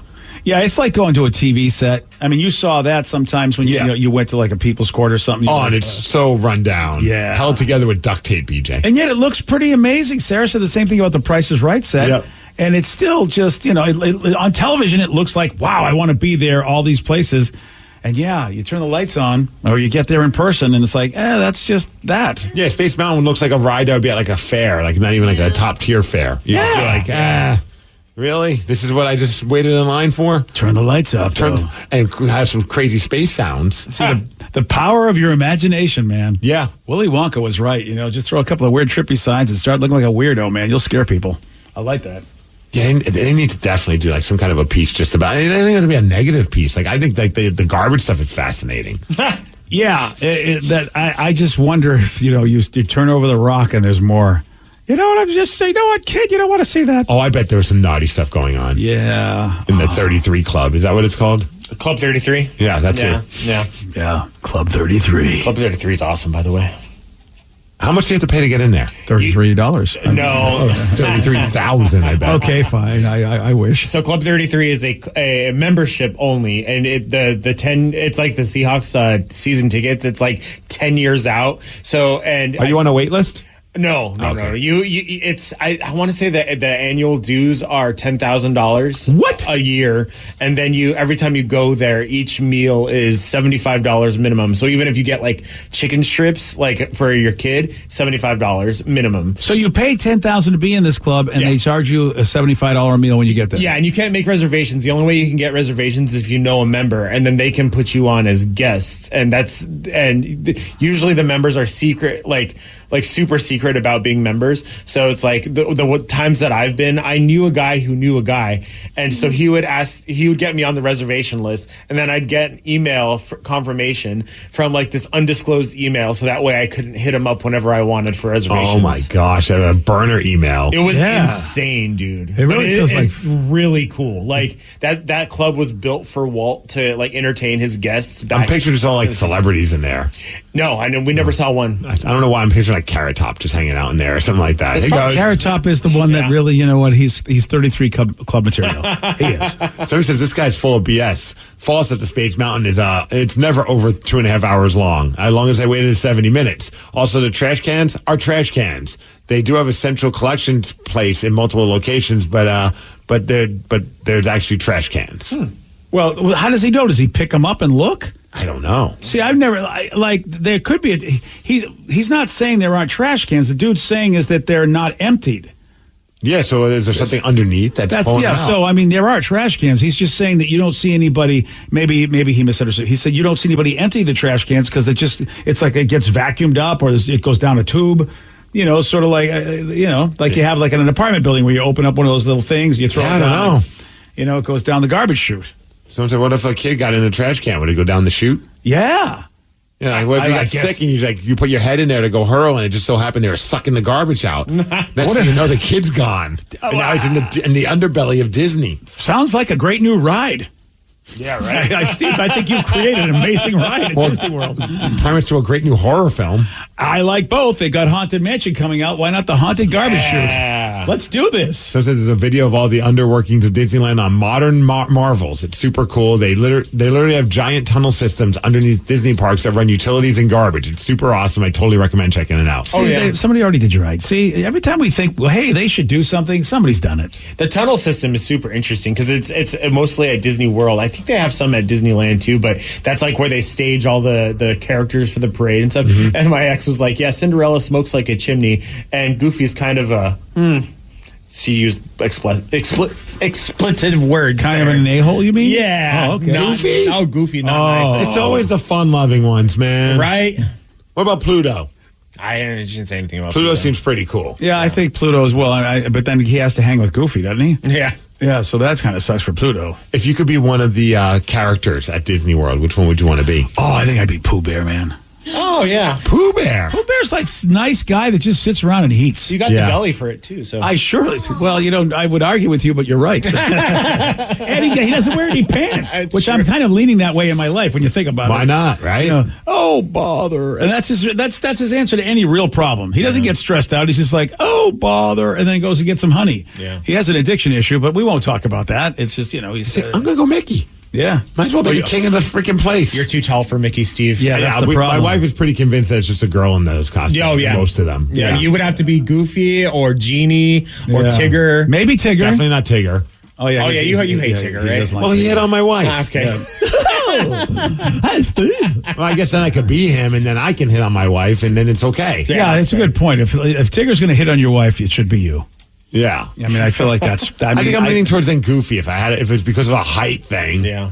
If you guys are just going to keep me from being the king of the place. Well, that's why they made Luigi for the tall people. Because, everybody complained nobody can be Mario, so they had to get Luigi in the picture. But if I was Mickey, I think it would also go to my head. Oh, yeah. I'd be cutting everything, lines, in the back room for lunch. I'd be like, get out of the way, I'm Mickey. You would actually be like South Park Mickey. You really, really would. You would be South Park Mickey. Is it bad that I know he's not technically a costumed one, but I'd love to see you as Gaston, just with like the big old fake wig and then the muscly thing. Oh, yeah. No one fights like Gaston. What movie was he in? Beauty and the Beast. Oh, yeah. Well, Steve is, I mean, in this show, people usually call him it's Beauty and the Beast, and Steve is the Beast. I see that. If you were Gaston, you'd be a villain, and you could be mean to the customers. I like that. See? But I like the idea of not being able to actually make eye contact with people. You know what I mean? Because it's kind of a perfect thing for you. You don't have to talk to them either. It's such an awkward thing as it is. Yeah. So at least if I'm wearing a giant costume, I can roll my eyes the entire time. Not okay, Steve. But Gaston looks like he could be a wrestler. Yeah, I mean, he's got the tights on and everything. I mean, really, that could be you. I bet he gets numbers. I think you're absolutely right. But then the problem is that when he shows up, he's not wearing the wig or the fake muscles. And then that woman's just like, you totally catfished me, Gaston. You Gaston fished me. You gas-fished me. All right, well, there you go. Steve wants to be Mickey. See if we can make that happen. Oh, it sounds like it won't happen. I'm too tall. Yeah. I know. Well, I mean, you could be on your knees like the old Dorf character. You could be Dorf Mickey. It would be pressure, though, because everywhere you go, everyone's going to want to stop you. Mm-hmm. Oh yeah, but you're evil, Mickey. You do what you want. Piss off, kids. You have I'm the Billy Joel. You're Mickey Mouse. Yeah, that's who you are. F off, kid. You would have the handlers, like Bowie's handler. Yeah. She walks you around, and they tell everyone they're mean to the kids, and then you just keep walking. My ego might be so big that they just quit on me. Yeah. They're just like, you're on your own, Mickey. You're a douche. Yeah, exactly. A well-known celeb got into a physical altercation with a fan after the fan said that the celeb's girlfriend is beautiful. I think that was Tigger, wasn't it? I thought it was Mickey Mouse. You're going to hear from the fan at 8:17 on The Rock. BJ and Migs, mornings on The Rock, 99.9 KISW. Julian Greeding here from Bellingham Ford Lincoln with some exciting news. The order banks have opened for the 2023 models, and we have great deals for you. Ford F-150, Bronco Sport, or Ranger, and we will lock in your price, lock in your 500 rebate, and lock in your interest rate at 2.9 for 60 months on approval of credit. Custom build the vehicle you want, and don't worry about price increases or rate hikes. Come see us at Bellingham Ford Lincoln on 1820 James Street or at bellinghamfordlincoln.com. 99.9 KISW, The Rock of Seattle. I feel like we're only picking out stories about people that irritate somebody on the show. Yes. And we've got this one, a man that irritates Danny V. Machine Gun Kelly just got into a physical altercation with someone who called Megan Fox, quote, beautiful as F. Oh, cool. It was me then. Yeah. So I forgot that they're even in a relationship. Are they just back together again? Yeah, they had broken up. They're back together. And last I heard, they're back together but not engaged anymore. So they're just kind of working it out. Oh, okay. Yeah, 'cause didn't he cheat or something? Allegedly, I guess. That was the rumor. Well, I am actually seeing the TMZ video, and I do have to agree that Megan in that video looks pretty amazing. Yeah, it's a pretty fast encounter, so he must have just said what he said, and then it looks like he just kind of got into his face about it. And I mean, was it worth getting into a physical altercation? I mean, maybe you don't like the way the person said it, but just kind of just move on. I kind of feel like, look, you're in the public eye. This is you have to be used to this kind of stuff to some degree, especially something stupid like that. I mean, I don't know if we maybe said something else that real, or I mean, how do you say it? Hey, she's beautiful as F. I think if somebody said that about you, that's a great, by the way, I think if he said it that way, then I would call the authorities. Yeah. Your wife is as beautiful as F. Ooh la la. Oh, and we're going French now. I don't know. See, maybe, I would have a thing against just the idea is I'm at war with France, so I would be Fair. mad about that. Here's a brother of the guy who actually said, hey, maybe she's as beautiful as F. And here he is talking about what happened. When we see them come out, it was actually Machine Gun Kelly and Megan Fox. And then my little brother noticed that, and he told Megan Fox as soon as he seen her, he was like, oh, you're beautiful as f-. And then Machine Gun Kelly said, what you say? And then he tried to slap him. He did get a piece of him, but my brother moved a bit, but he didn't slap him. And that's when his security guard came in. That just seems like a simple misunderstanding. Yeah. I will tell you this. Sometimes, and maybe it's just because this is where I am at in life. This is the dumbest thing ever that we're like on the news about. It's like, hey, somebody said this. My brother slid to the side. And it was like, okay, all right.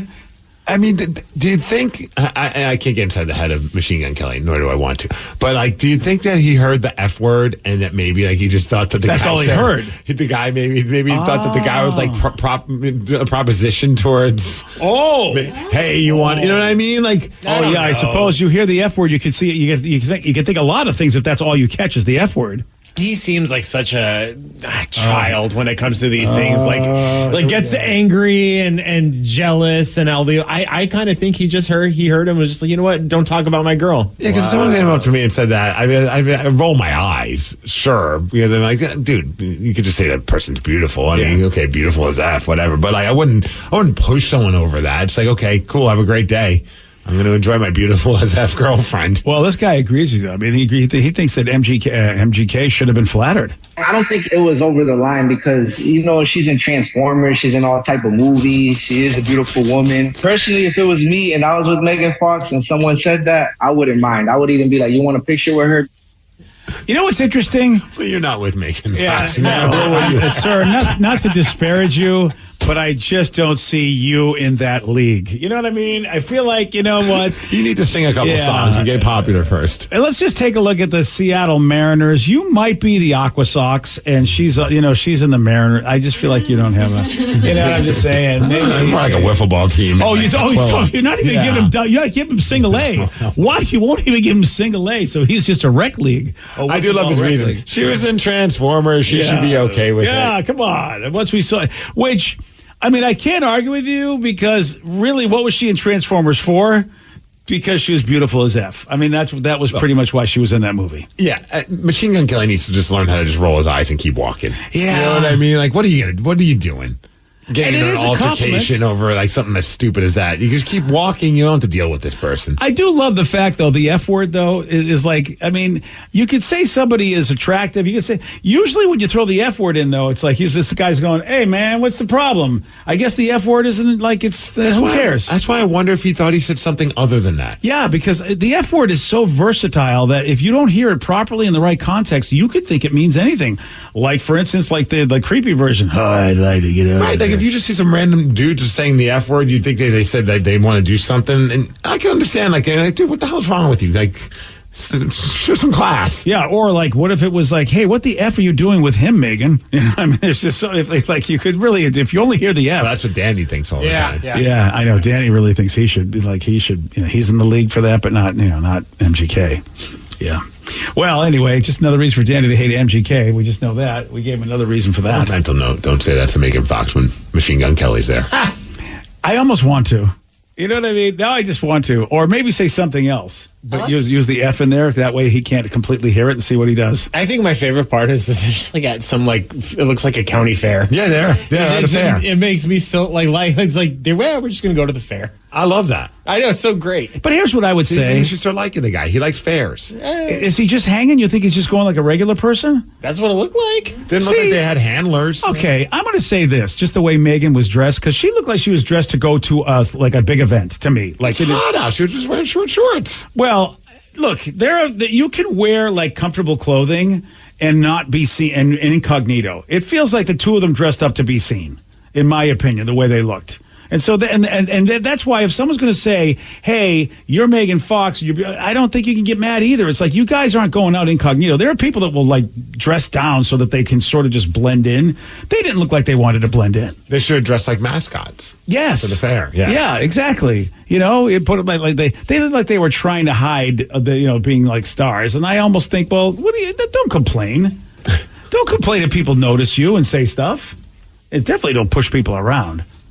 No. At the end of the day, that was just like, dude, just go on. Isn't there another ride you could ride? Yeah, as it were. Do you shoot like a water gun into a clown's mouth or something like that? Well, listen, I don't want to know what these kids do in their own time.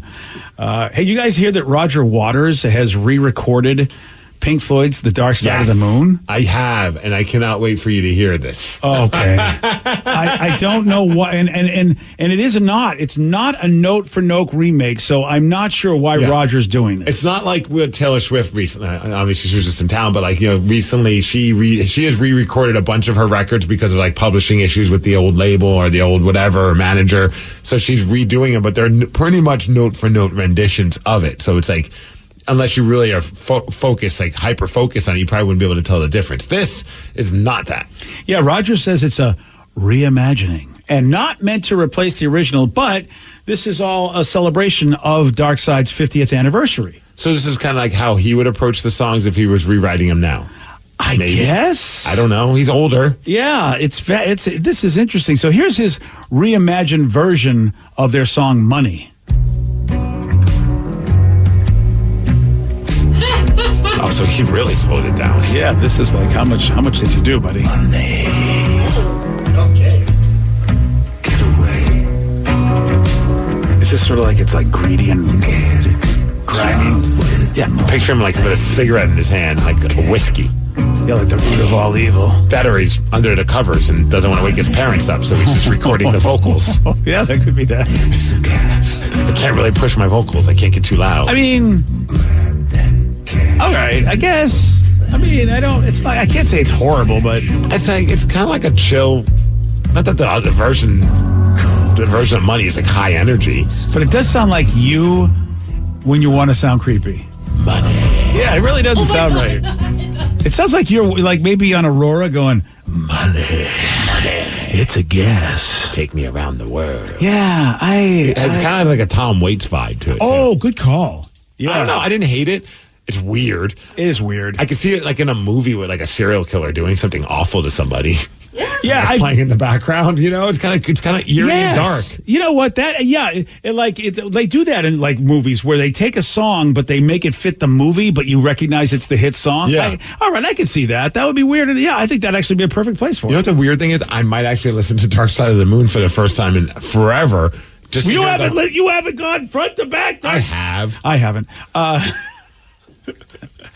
Granted, mushrooms were involved, and the Wizard of Oz was also involved with it. I'd be interested because obviously you have a memory of Dark Side. I kind of want to hear his reinterpretation of all the songs. I couldn't do it. I tried as a kid. All my friends tried to get me to do it, and it is because I wasn't altered. I just said, I just couldn't do it. Because it was so slow and so mad. It doesn't sound like he sped it up for you there, BJ. He really hasn't sped it up. So, yeah. I need to clear my throat. Yeah, really. October 6th is when the rest of this record's coming out. Look, that's cool. It's cool that he's done something to recognize the 50th anniversary. I guess that's cool. Oh, yeah. Yeah. If you're a big Pink Floyd fan, it'd be kind of fun to hear like his new versions. Yeah, I think you're right. If I was a huge fan, but then I think I'd be a little like, I don't know what to think of this. I need time. I have to process this one song. Somebody says it sounds like a William Shatner version. Another person, that's awful. Don't fix what's not broken. Money, it's a gas. I actually want to hear William Shatner do that version. Please, somebody. I would listen to that way more. Ben Folds, where are you? Can you help us with this? I mean, just use all the music that they already recorded and just get rid of the vocals. Oh, man. Money. I want this now. Can't wake up my neighbors. I can't believe we haven't done this before. Yesterday, Steve, he got this one right. What river runs through the Hoover Dam? Mississippi. No. Kwai. No. Colorado. Yes. Whatever. That was so frustrating. I do remember that. I really thought, okay, he's going to get nowhere near this, and somehow you fell off the Grand Canyon into the Colorado River. You really pissed me off. If we reimagined Beat Migs, I wouldn't have gotten that right. Question right today. Yeah. I was just like, wow, Steve, good job. Yeah, it's nice work. Colorado. You want a shot at beating Steve? You got it. 206-803-ROCK. We're playing Beat Migs. Going to do that at 8:47 on The Rock. Today's podcast was brought to you by Travis Gagne, bankruptcy attorney. He's here right now and has agreed to answer more of your questions about bankruptcy. Here's a question from a listener. My house is currently in foreclosure. I've stopped making payments. What can I do to save my house? If you're already in foreclosure behind on your mortgage, you can stop the foreclosure by filing a bankruptcy. There's different types of bankruptcy. Chapter 13 can help you catch up on your house payments if you're behind. It would mean that you'd have to start making your house payments again and catch up on the amount that you're behind over 5 years. You could also take off or strip off your second mortgage, which would help you to reduce your housing payment every month, especially once you're done with the plan and done catching up on your first mortgage. We could also try to buy you some time by filing a Chapter 13 case. Filing a Chapter 13 would definitely stop your foreclosure. Thanks, Travis. If you have more questions about bankruptcy, you can reach out to Travis anytime at choosetherightchapter.com. That's choosetherightchapter.com. And thanks for listening. Have you been in an accident that wasn't your fault? Feeling overwhelmed and unsure what to do next? Look no further. The personal injury attorneys at Phillips Law Firm are here to help. Phillips Law Firm understands that accidents can turn your life upside down. That's why they're dedicated to fighting for the compensation you deserve and to making the process as stress-free as possible. Don't wait any longer. Call now, 1-800-JUSTICE, or visit justiceforyou.com.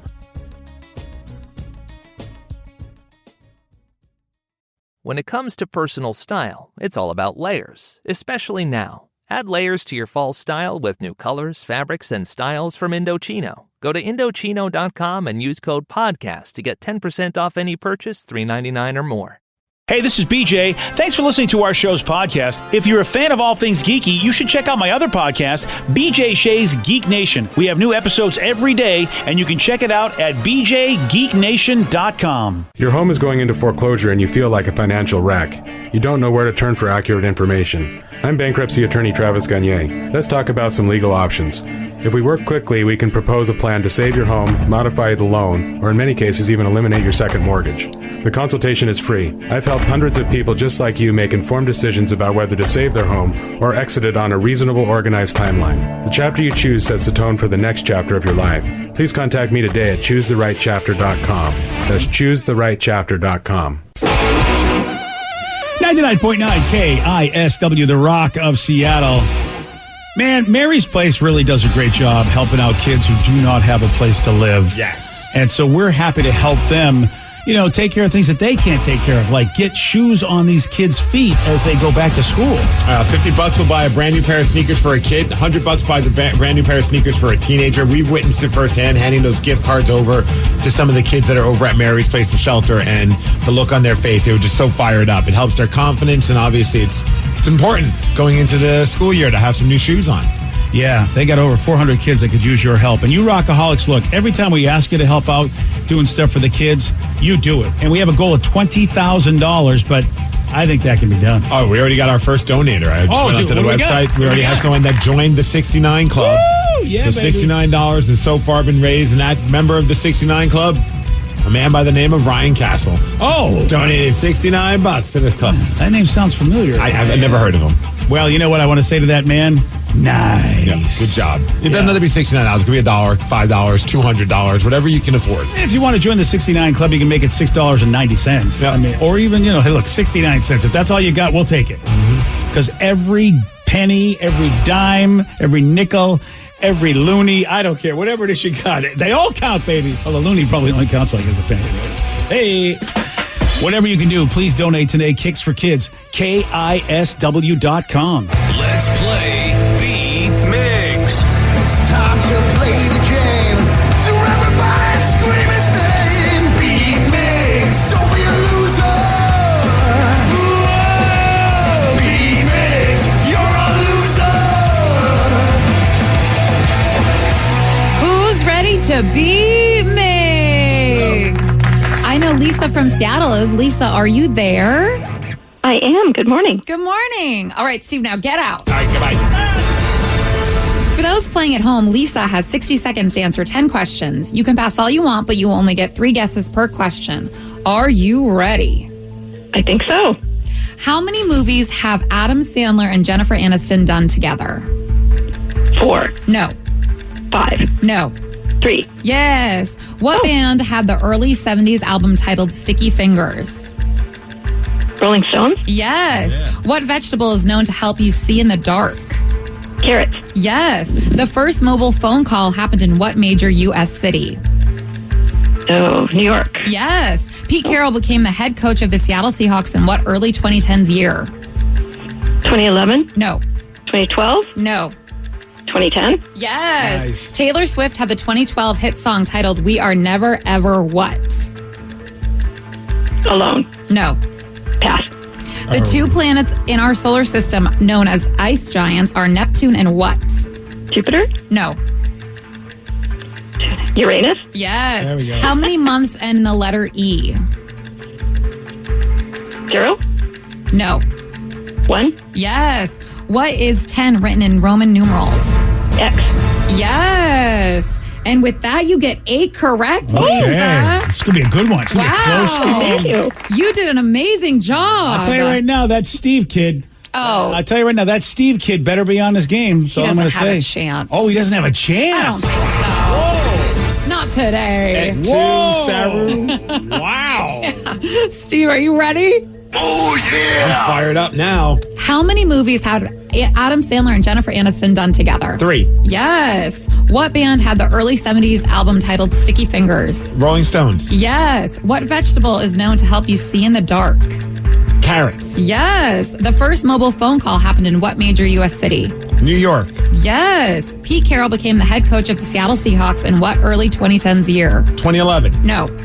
2010. Yes. Taylor Swift had the 2012 hit song titled We Are Never Ever What? Getting back together. I am so impressed. Yes. Yeah. The 2 planets in our solar system known as ice giants are Neptune and what? Uranus. Yes. How many months end in the letter E? 3 months. 3. No. 2. No. 1. Yes. What is 10 written in Roman numerals? X. Yes. X What gonna Midwest give it to state is known as the sunflower state? Georgia. No. Oh. North Dakota. No. Illinois. No. It didn't matter though because you got 9 correct, which is a win. 9 to 8. Yeah, doubt me. Oh, Sorry, doubt Lisa. Me. Lisa. You doubted me. I had so much Respectfully, faith. bitch. Wow. Okay. I mean, I guess Well, you all right deserved it. That wasn't Not towards you, Lisa. That was towards me. That was towards Sarah. Yeah. Yes, I'm sorry. okay. You got collateral bitch damage on that one. Sorry. Thanks for playing, Lisa. Well, Sarah, Wow. I said he better bring his game, I but did. You said he had no game. I know. You questioned me. And I was proven wrong. Damn but straight. You know what? I'll take it because the question you got right, I was so impressed with. Taylor anyway, Swift was so. the difference maker. You were at the Taylor Swift show, from what I hear. Oh, I was on Saturday night. One of the 72,000 strong that showed Yup. up to Lumen Field. Exactly. God, dude, it was. I mean, I saw so many shots and videos of just how Bonkers. insane that was, and I didn't even know Sarah had tickets. How'd you get tickets, first of all? Honestly, we got to thank the one, the only Danny V. How did Danny get tickets? I will forever be grateful for this man. Because did you drop like $17,000 for I a did. ticket? Yeah, I really wanted to impress Sarah and J-Rub, so I Nice. bought him tickets as their wedding. No.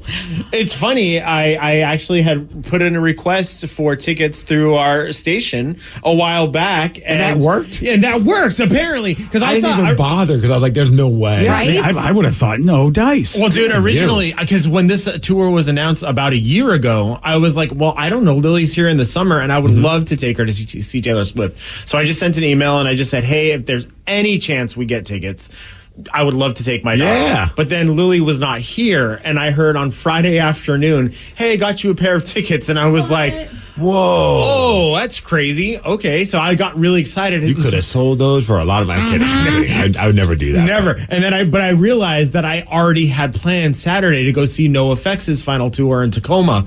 And honestly, I wanted to go see NoFX more than Taylor Swift. And I wanted them to go and I wanted them to go somewhere to a real fan. And I knew Sarah would just love it. So I texted her and was like, hey, do you want my tickets? That is awesome. I was shocked. Were they good seats? I mean, you could definitely see her, but they were like, hi.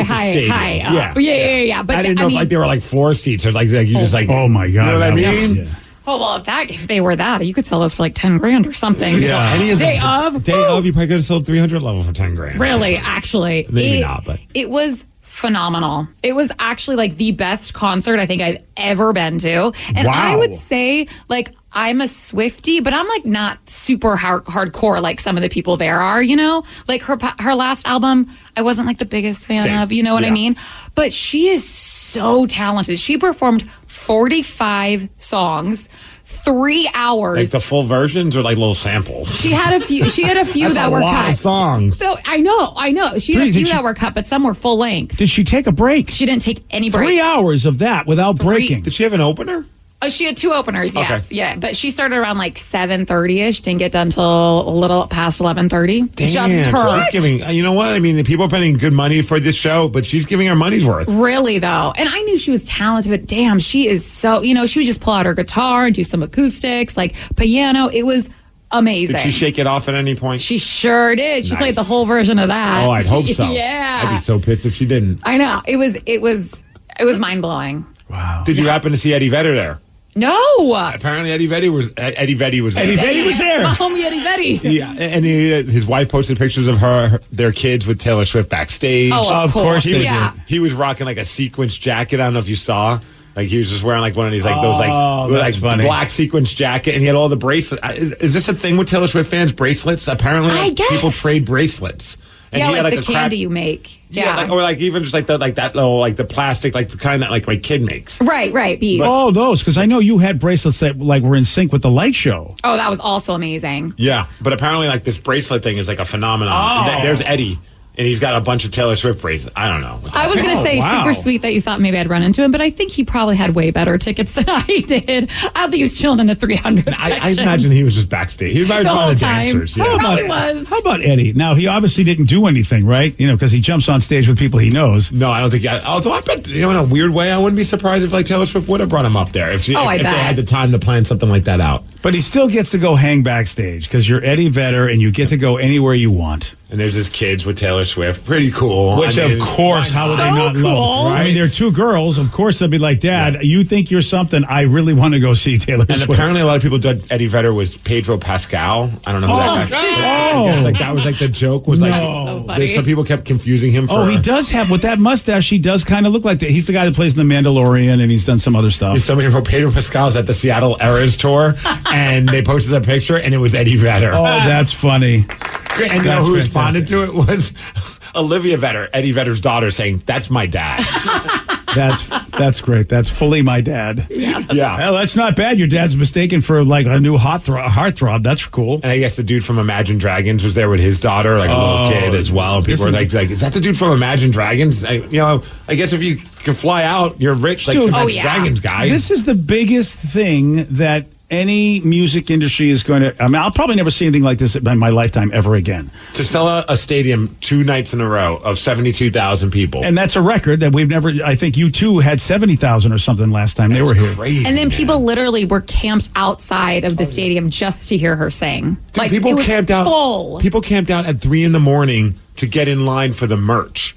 So wow. Somebody shared a story with me about. Oh, you got a shirt? Oh, Danny got a shirt. Oh, did Sarah get it for you? Yes, Sarah got it for me. I wish I would have known you were going because I probably would have been Sarah. like, hey, can I Venmo you some money so you can buy me a Taylor Swift shirt? Did you see the lines? Insane. I knew someone that said that they waited for like hours. They missed the first 5 songs of Taylor Swift because they were in line for like 2.5 hours. They had 2 different lines that had at least 400 people in each line trying to get merch. I have ways to get... Yeah, you just cut the line. You just walk right over the... You just accidentally end up in the front of the line. You just never know. Whoops. How long did you wait to get that merch? Honestly, I got to thank my friend who was also at the concert because he was the one that was texting me saying we should meet up. I'm going to be in the merch line. And I was like, can you get me a shirt for my friend Danny who gave me these tickets? So he actually got it for me. So I didn't have to miss any of the concert. Wow. You really were. If you got free tickets, somebody bought the merch, and you know how to work the room. Really, though. Yeah, because we started waiting in line, my friend and I that went. That's insane. And it was so long. And I was like, I don't want to miss her, like, opening song. Like, this, we'll come back at some point. And then we never had to. And she's brilliant in many ways, obviously. I mean, selling out stadiums, but apparently makes just like certain area-specific shirts, like a Seattle-centered shirt. Oh, that's a smart idea. You can't buy online, so if you want it, you got to get in line and get that. That is brilliant. Yeah. And apparently the bracelets, according to one texter, says they're friendship bracelets, and you trade them with people that you meet at the shows. So, I mean, we know the whole concept of a friendship bracelet, but this is a Taylor Swift thing that's brought it back. Concept. Yeah. No one gave me one. Sad. Sorry, buddy. Do you have to do the same hand thing like at raves where you like link fingers and then switch over the bracelets through the linked fingers? I mean, that's the only way I know how to do it. Right? Yeah. Clearly. I have to tell you, man, it's an amazing story. Somebody told me because she came way back in the day to Lumen Field, and they needed someone to sing the national anthem, and somebody canceled. Mm-hmm. So then they went and they said, well, they contacted the country music scene, and so somebody said, look, we've got this new artist, Taylor Swift. And nobody knew who she was. And they're like, okay, sure, we'll let her sing the national anthem. And apparently Taylor had one of those those wagons you have, and so after she sang the national anthem, she went to all the suites with the wagons just filled with her CDs and said, hi, my name is Taylor. And she just worked every room. Yep. So, I mean, you got to love the fact that, I mean, she's worked her ass off and had the hustle her whole life. But that was like the last time, I guess, the first time she was here at Lumen Field. With basically a red wagon running around, go, please, somebody, please, sir, listen to my CD. And, of course, now she comes to 72,000 people. Yeah, I saw her when she was playing at a small club of like maybe 10, 15,000 at the Tacoma Dome. And yeah, what was that? I realized there was something special in this girl. Yeah, you did. And one day she would move on to bigger venues, and here we are. That is, I guess she's doing 6 shows in a row in Los Angeles. Wow! I bet Like how? My voice hurts for her to think of that. You're right. That's a lot. 3 hours, 6 in a row? I gotta imagine she's not singing every song. I would imagine there's a little. You think she's got some help? I think there's a little lip syncage happening. Oh, you're probably right. I mean, 6 shows in a row. 6 shows in a row. You got to have some help. I mean, I don't begrudge her. I mean, it's a spectacle. You go in there for the spectacle. I don't care if she's singing. Yeah, you go for her just to see. Yeah, I mean, she might be. Yeah, I mean, from your seat, Sarah, I don't know how you could tell. True, and then the videos that I posted, it was really like all me singing. So that's also, she doesn't really have to try very hard. She can just kind of dip out and let everybody in the room sing, or everyone in the stadium sing. Yeah, she just has to point her microphone at what you think is it's pointing at yourself, thinking you're doing this by yourself. How many thousands, maybe into the millions? Like, how many is she going to have at the end of the 6th of all the people that went to that show? Damn, 6 shows in LA. A lot of money. She's making a lot of money. She's making a little bit of cash? Just a little bit? Well, think about Seattle this weekend with the Mariners were going on, and then Taylor Swift. Oh, and there's so much stuff going on in Seattle. I will say this: I want to see the economic impact of what she did for this town, like all the food, the restaurants. Because people complained that the All-Star Game did not do much for us. A lot of businesses complain, and of course they went and cleaned up the city. They did everything. And well, I mean, I'm sorry, All-Star Game was great, but Taylor Swift, her show blew whatever the All-Star Game. All the hotels were just you could not get a hotel. Because people coming from all over. Also, not on top of it, you have a bunch of people coming from Canada staying the whole weekend to go see the Mariners games. Yeah, I don't know if it's genius if you decided to do the Bite of Seattle at the same time, if that's just a happy accident and all the other stuff that was going on, Capitol Hill Block Party. But how genius was it if you really wanted a lot of people to do something? You do it the same weekend as Taylor Swift. Oh, man, if I was Taylor Swift, which clearly I'm not, but if I was, I would have showed up to the Bite of Seattle and just said, hey, can I just go up there and sing on one of those little, that little folk stage? Oh, yeah. At the Mural Amphitheater or something like that, and not even no pomp and circumstance, just bust out a couple of your songs and see who notices. Because Pedro Pascal would have done that. Oh, he does that all the time. All the time. Takes his daughters to Pearl Jam shows. All the time. It is time for Listeners on the Loose. Yes, you have the opportunity to pick the topic. You guide the show. Call us, text us, 206-803-ROCK.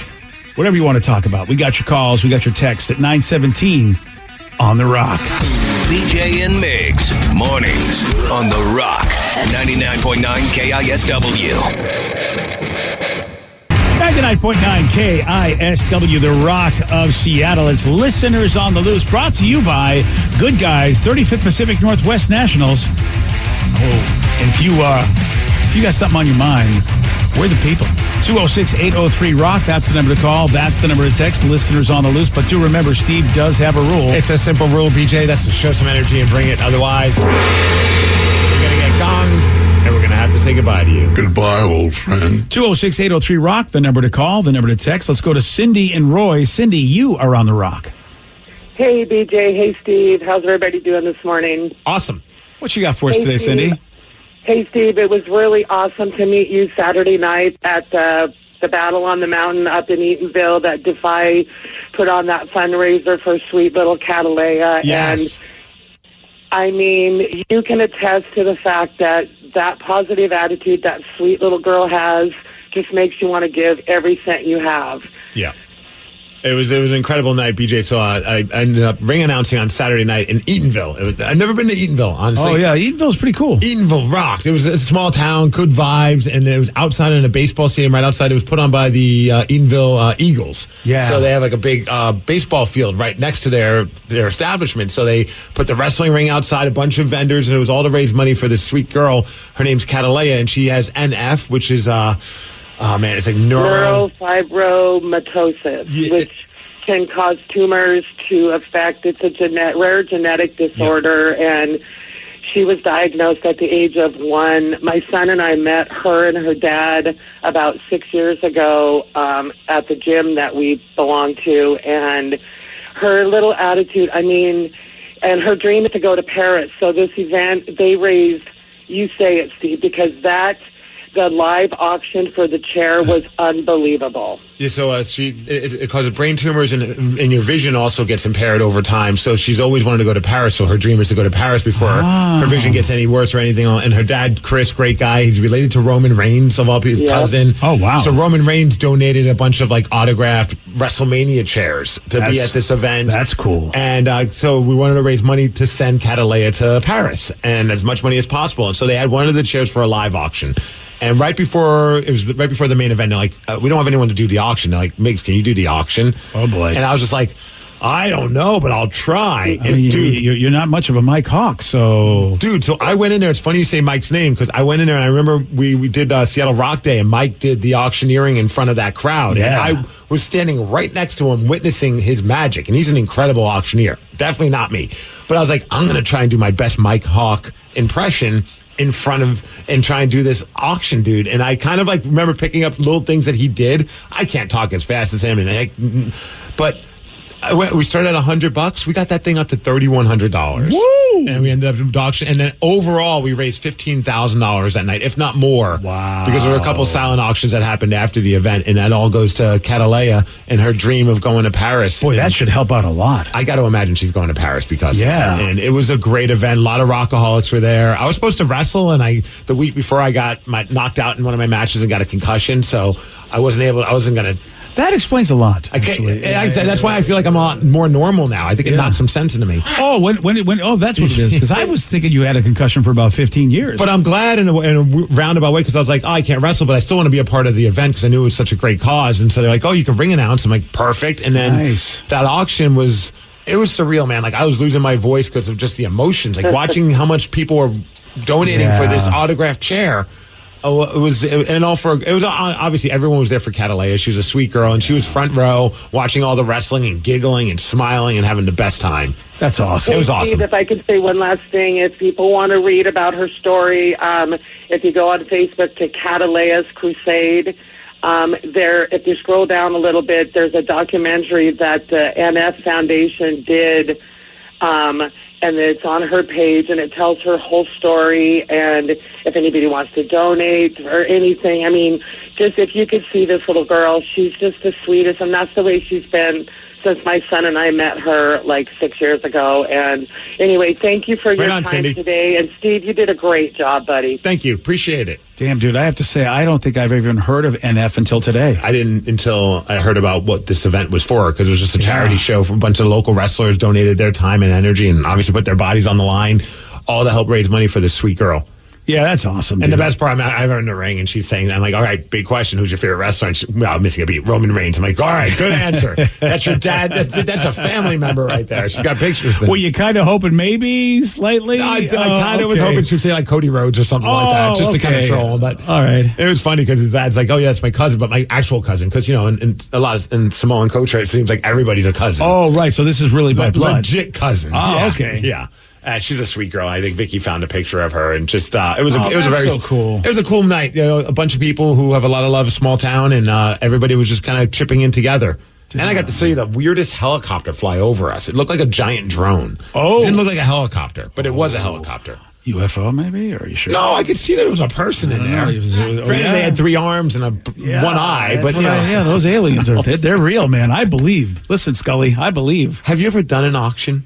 No, it's hard. Yeah, I bet it is. I take my hat off to you. I don't know. I would have been like, you want me to do what? And I honestly, while I was doing it, I think I was upping the price and not even. I'm like, I got 3,100. I got 3,200. I'm like, I'm trying to be an auctioneer, trying to do my best impression of it. Wow. But it's overwhelming. Yeah, there are people that do a really good job of it. Like Mike Hawk is one of them. Yeah. I was just like, but it was good for you though. You got the price up to a big number. Oh, I was kind of. We were all thinking, if we could get like close to 1,000, that'd be awesome. And you got 13. 31 rather. Yeah, 31. Man, dude, that's a great number. That was awesome. It was a good great for night. you, man. You know what? Now you got. You know what? Auctioneer now on the resume. Drummer for STP. I mean, subpar auctioneer. Okay, well, still it's an auctioneer. I would really put subpar in very, very small letters. A little asterisk next to it. Yeah, that's all. Nobody's got to really know what that means. You get what you paid for. Well, there is that. It is listeners on the loose. You pick the topic, you guide the show. 206-803-ROCK, the number to call, the number to text. Someone wanted to know how you guys doing with the big change. It's now called X, LOL, #Twitter.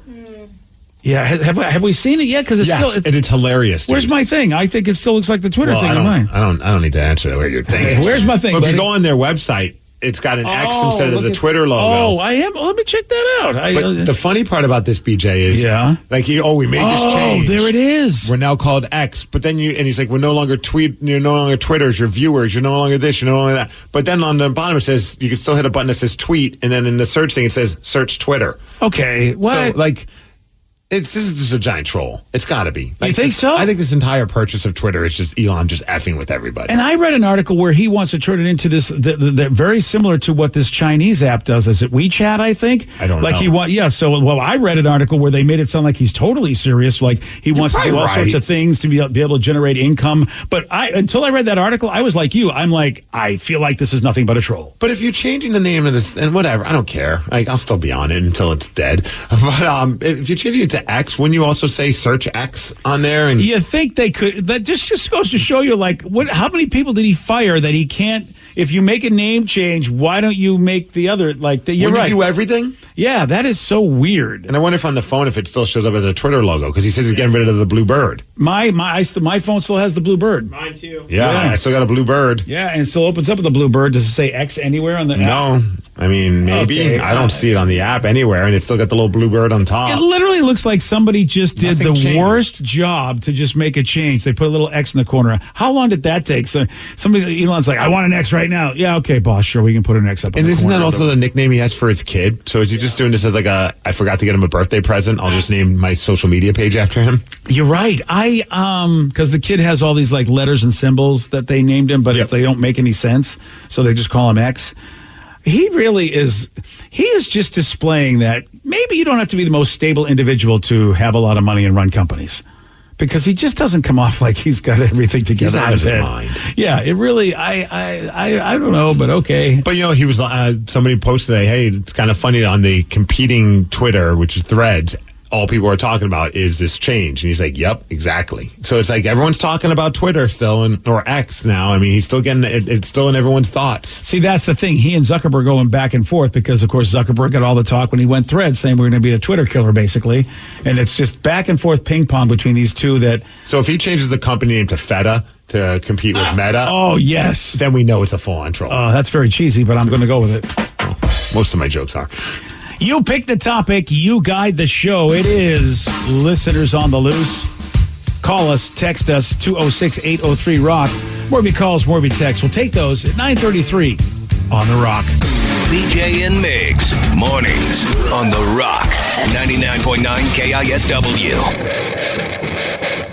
99.9 KISW, The Rock of Seattle. It's listeners on the loose. 206-803-ROCK, the number to call, the number to text. Someone said, Danny and Steve, I need some financial advice. Yes. I can't even say that with a straight face. Oh, yeah. They're coming in.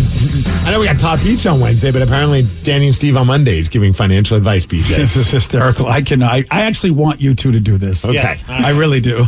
I want to get Kraken tickets, but they're so damn expensive. What's a good way to get cheaper tickets? Going in a game as it starts and buy whatever's available, or a scalper, or I get a quick gig as a stripper and shake my wee-wee for Kraken tickets. Okay, you know what? Yes. I was making fun of this texter, but I think you guys actually are the experts for this particular financial question. I could get. Sometimes when people ask me this, I get a little too overexcited about it because I just love the idea of just like it's simple. We just show up 2 hours before the puck's dropped, around 5 o'clock Danny night, 5:30. We meet up at a bar right by Climate Pledge Arena. And it's always on a weeknight. That way we don't, because weekends are going to be you're going to be paying face value. Yep. And we just go on the Ticketmaster site. Everyone's like, what's the secret site you go on? I'm like, it's just a Ticketmaster resale site. Secret site. You know, it's the same place where people jack up the price of tickets, but when you're an hour or 2 hours away from the event happening and you still haven't sold your season tickets, the price goes down. Yeah. And if you go, ideally, if you don't have a specific team that you want to see the Kraken play, find a team that's not very popular. Oh, yeah. Like Columbus, or, I mean, obviously they're popular in Columbus, but you know what I mean? Like Carolina, or like, are they popular in Columbus? Go Boston, Chicago, New York, LA. Like, those games are going to always attract probably, I think the most we paid was when we went to a Boston Bruins Kraken game. Yeah. And we still paid, I think, under face value. Yeah. Yeah. Well, and it's funny, too, because it only works with Kraken. I don't know if this guy's asking about Kraken, but I also have other people and be like, oh, how do I get into a concert cheaper? It's like, it doesn't work the same because the concert is only one night. Right. Whereas there's a lot of different Kraken games and that's why they freak out. Even Seahawks, like, it doesn't really work that way. Sometimes, but not always, because there's only X amount of games. But the fact that you have 40-something games and season ticket holders, I don't think realize what kind of a financial investment you have to make to do that, and time commitment. Yeah. And weeknights are I've never paid face value on a weeknight game. And I will say this, man. I forgot what a really good seat the 300 levels are at T-Mobile Park. Yes. And that's a really good, you can get a good price ticket there. Yep. And it's not a bad seat. I was really shocked when I went to the All-Star game for that. And I was like, you know what? This isn't a bad seat. You can pretty much see a good part of the field. This is not bad at all. I prefer, when I go to Seahawks games, sit in the 300 level because I feel like I can follow the game a lot better. Yeah. Yeah, it's very much like TV at that point. And hockey, I also am more of a fan of sitting in the 200 level, A, because it's cheaper, and B, because you can watch the play unfold. Yeah. Yeah, I'm with you on that. I like to see the whole rink, the whole field. I do like to see that. I do say that, like, if you could get on close to the ice for at least one game to experience it, it's worth it, because then you can appreciate the speed and the intensity of the game being that close. Oh, yeah. Because there is something like when Danny and I sat 3 rows back when my buddy Munson couldn't go to a game, and he hooked us up with the tickets, and we were 3 rows back, and it's just it's a whole other, like, then you really appreciate the speed and just the skill level of a hockey player. And the fans are way different down there. They're too. insane. Yeah, like a lot of times, like when we're sitting up in the 200 level, it's one of those like, people are into We're it. talking. But when you're down there, it's intense how excited everyone gets. Yeah. Oh, so you feel like you're on the team. Yeah. That is pretty cool that you can actually have sort of different cultures in the same arena. Yeah. It's a blast. But there's no secret sauce to what we're doing. We're just showing up, and we both kind of agree, like, hey, I'm willing to spend this much money. So then if you get anything lower than that amount, it's a win. Yep. And honestly, we have never experienced, maybe if the team's like on a crazy winning streak or it's close to a playoff run, maybe tickets will be at face value or more, but I don't think on a weeknight you'll ever really have to encounter much of an issue getting decent price tickets. And I think we used that strategy one time at Fenway Park where we just did that day of, and we ended up getting good seats. You just never know. The sad thing is I think we missed the only inning where there was an offense. Yes. It was like, are you kidding me? Really? They scored runs, and then nobody scored for the rest of the game. Yeah. We've never done it because I like being there for the opening ceremonies, but man, it is crazy to see how much lower the price goes once it hits like the puck is dropped. Oh, yeah. And you're just like, man, we could have saved $40. Yeah. But then you're like, but then you don't get the fun of going to get the food and you know, like being there for the anthem and all the cool stuff that happens before the game. It is kind of funny, too, because like there have been times where Steve and I have both been like, we'll wait until like right before, like 6:55, we'll buy our tickets for 7 o'clock. But every time we get there, it's like 5:45, and Steve's like, these are good. And I'm like, yeah they are, let's go. Yeah, we just get too impulsive. Yeah, we do. That's awesome. It is Listeners on the Loose. You pick the top. You pick the topic. That's the word. You guide the show. 206-803-ROCK, the number to call, the number to text. Oh, that's a good question. What food do you think is even better as leftovers? Oh. Let's get Sarah in here for that, because I don't even know if she eats leftovers. What? Yeah, I don't. I'm not bougie. She can't eat something that's been reheated. I honestly don't know. Isn't she the cheap one? That's right. I know. I know, but I don't think I've ever seen her eat. I don't know. What if this is the one thing where she's just all about like, no, F that. I'll spend as much money as possible. I refuse to eat leftovers. Yeah, that's a really good. Are you a leftovers person? It depends. What? Yeah, it does depend. I will say, though, J-Rubs made an absolutely amazing pasta bake over the weekend. Ding, ding. From a little pregame before Taylor Swift, so I didn't get a little too swasty. And I'll have pasta. I was going to say next day. spaghetti and any kind of pot. The hell's lasagna. That's it. Those reheated, I think, are better than when they're first coming out of the oven or So out of the pot. I can even eat it cold too. Yeah, I've been guilty of opening up the refrigerator and just. Yeah. I know, it's really, and then I go, dude, you got to put this in the, come on, put this in the oven. Yeah. What am I doing here? I'd say pizza too. Yeah, pizza's good. Pizza, especially now I've recently discovered reheating it in the air fryer.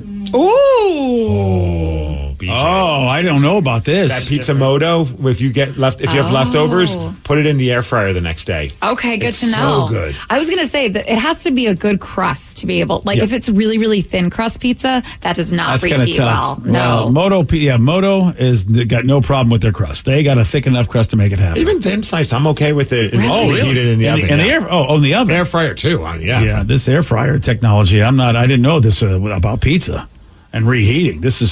I'm excited to try that situation. Tamales.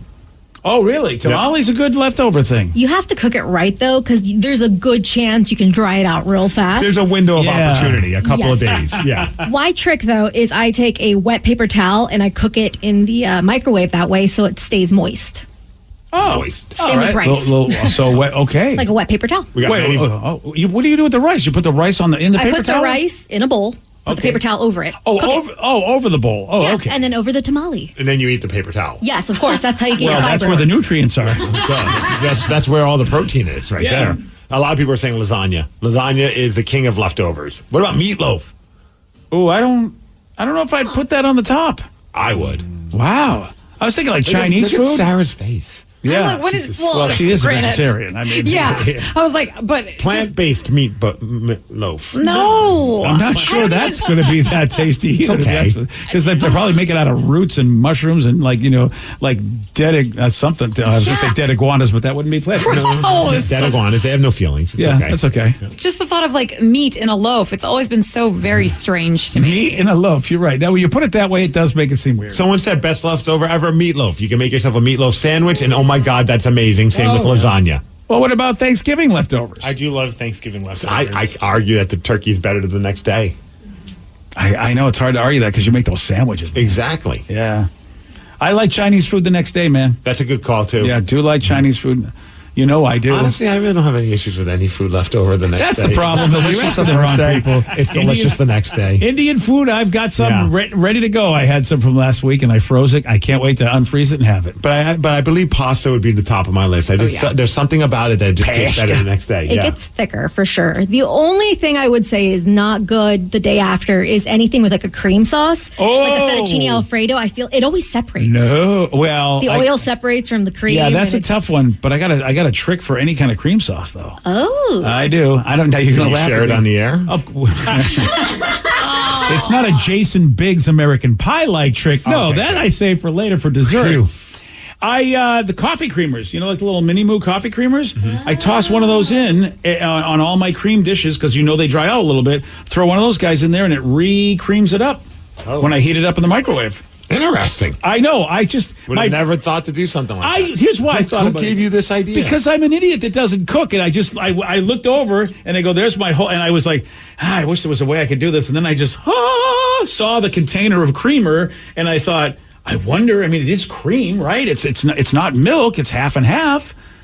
I gave it a try, and the system worked. It was like it really brought it back to life a little bit.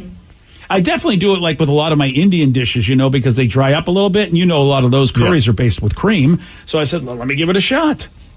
So give it a try. Let me know how it works out. I don't know about fettuccine, Vicky. You're right. That separation could be a problem. I don't know. Just make sure you don't use like the vanilla flavored cream. Yeah, I don't. No, you're right. Or like hazelnut. This tastes like French vanilla. Yeah, don't. No, it's the worst Alfredo I've ever had. Well, flavorless would be the way to go. You know what food does not reheat well? French fries.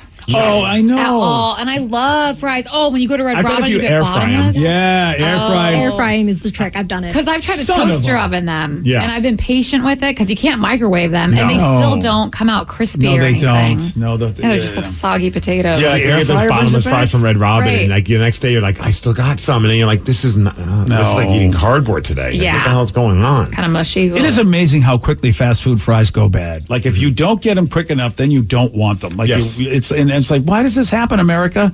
America. Like, why isn't why aren't cold fries as good as cold pizza? Why? Since we're talking about pizza, someone said, did you guys get in on the Pizza Moto? Apparently, because they opened up orders again. Yeah, they Oh, did. did they? Yes. Yeah, they did. Oh, Might have dropped about $80-something yesterday on some pizza. I'm going to try driving. Every time I talk about this, because I talked to another person who knows all about this, and they were like, "Dude, we just drove over." Yeah, you just got to go there, but like I don't know if I want to wait. So They just the day they went, they got it. no, I've heard that like some people will just go and show up. It just And not a depends on long how wait for busy them. it is. Yeah. Yeah, but you're right. It's definitely if you reserve the way you guys do it, you know you're getting it. Yep. And you guys also have to make maybe not so much Danny, but you have to make a big trip. Yeah, I need to like plan it because I can't like leave right after work to go pick up this pizza and Yeah. then bring it home. Like it's like I have to time it right. So I pick a day where I know I'm in Seattle at night and then time it so I can go pick it up on the way home. And you guys believe, and other people have said, that the pizza that you get from the stores is definitely a little better than what you get at the ballpark. I have not had the ballpark one. I've just heard from people say that the ones you get at the actual stores taste a little bit better. And the ballpark one was great. That's awesome. Yeah, it was really good. I wanted to hate on it because I just Of like to hate course, on 'cause it's anything. overhyped. Yeah, so over. But it really is like, this is really tasty. That was how I was. I was like, I want to say no. This is not. This is just pizza. But then Yeah. I had it. I'm like, I get the hype. I don't know if it's like nothing is worth waiting months for, but it's a nice treat when the time comes. So come September, Danny and I are going to be enjoying our pizza again. Oh, look at you guys, September. Yeah, my friend put in an order. I think was it Belltown? Belltown, yeah, you said Belltown. Opened. Yeah, so we're gonna get at the end of August. So because she was like, I'm putting in an order, and I was like, I want this pizza and this pizza. Which one did you please. get? Oh, the vegetarian one. It's not root plant, one, the or plant. The yeah, The root. Kist is good. Root. We got Kiss too, That's but the one I ordered. Yeah, that's good, dude. Yeah, with the I enjoyed that. It's got spicy honey. Yeah, and I'll tell you. Last time I saw spicy honey was on a main stage. she was It's great. It's nice to know she found a new business. The spiced honey was really both on the main stage and on the pizza very good. I'm excited to try that. Yeah, it was good, dude. And if it's even better from the store, all right, Sarah, are you bringing it home? Is it coming to the house? I'm probably going to my friends. Whoever ordered it, I'm gonna go to their place. All right, Joey D's, you and I are going to just take a drive down, and we're going to do it. We'll take a shot. Didn't you get it too, Vicky? I was about to say, Vicky put in an order as well. It's my early birthday gift to myself. I got it for the 26th of August in Oh, Belltown. that's a very early birthday gift. Very Yes. nice. So it's going to be the cheese and the all-in. I got two. Oh, the all-in. Atta girl. Oh, the all-in. What a world we're in. We're excited about a pizza being able to be picked up In come like months. September. Yeah, I know. And I dropped $80 on all of them. Yeah, you did. Okay. I would... no rye Gertz. no rye Gertz at all. Nope. I would like to sorbet this next sentence that I'm about to read because we were just talking about something tasty. And I just think, should I ask you what Ryan Castle and dog poop have in common? That doesn't sound right, does it? Well, too late. I'll tell you at 9:50 on The Rock. BJ and Migs, mornings on The Rock, 99.9 KISW. And now, the Ryan Castle question of the day. What do Ryan Castle and dog poop have in common? Corny sometimes. All right. I mean, what are you feeding your dog? yeah, that's... You were rather fired up to share that I one, was too. kind of excited. Yeah. So Yeah, since I walked in the room. I go, dog poop. Oh wait, I got one. since Steve picks them both up outside of strangers' houses. Yeah. That's very true. You can find me on the streets of Seattle. A lot. Yeah. Everywhere. Sometimes it's not dog, though. Yeah, that's a fact. Yeah, see, and I don't want to try to figure out which is which. Steve's wife hates when he does both on the lawn. Yeah. That sounds wrong. Yeah. And both have been bagged by Steve. Hey, all right.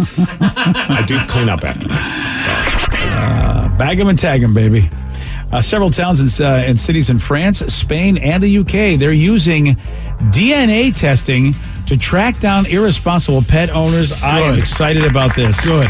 Look, if you're not responsible enough to clean up after your dog, you're not responsible enough to have a dog. This is amazing, though, that they're doing like CSI. It's crazy. They get a cheek swab of your dog, please. Yeah, so their programs say your dog's genetics have to be registered and logged in their database. So they're really going like Big Brother on this. What about the dog's rights, man? Yeah. What about their freedoms? Yeah, man. That is... I'm going to write a song about this. Yeah. And they're asking people, like, if you see poo in the street, collect it, bag it, and get it to us, and we'll find them. I mean, I'll get right on that. Yeah. You can check my shoe. Okay. That would be next level embarrassment for my wife if I'm like, I've had it. Right. Get me a swab. Yeah.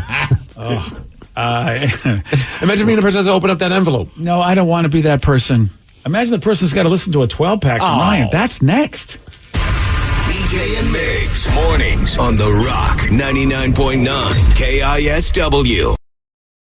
Today's podcast was brought to you by Travis Gagne, bankruptcy attorney. He's here right now and has agreed to answer more of your questions about bankruptcy. Here's another question from a listener. I have a mountain of credit card bills and consumer debt. Can I still keep my house if I file bankruptcy? Yes, you almost always can keep your home and your house, your car in a bankruptcy. Depending on what type of bankruptcy you file, would depend on whether or not, for example, you can keep your vehicles if you have payments on them still. You can almost always keep your home if you're current on the payments on your home, even in full bankruptcy. In Chapter 13, you can also keep those items. If you're behind on your house, you could catch your house payments up in a Chapter 13, take off a second mortgage in a Chapter 13. So keeping your primary assets like a home and car is almost always possible in bankruptcy. Thanks, Travis. If you have more questions about bankruptcy, you can reach out to Travis anytime at choosetherightchapter.com. That's choosetherightchapter.com. And thanks for listening.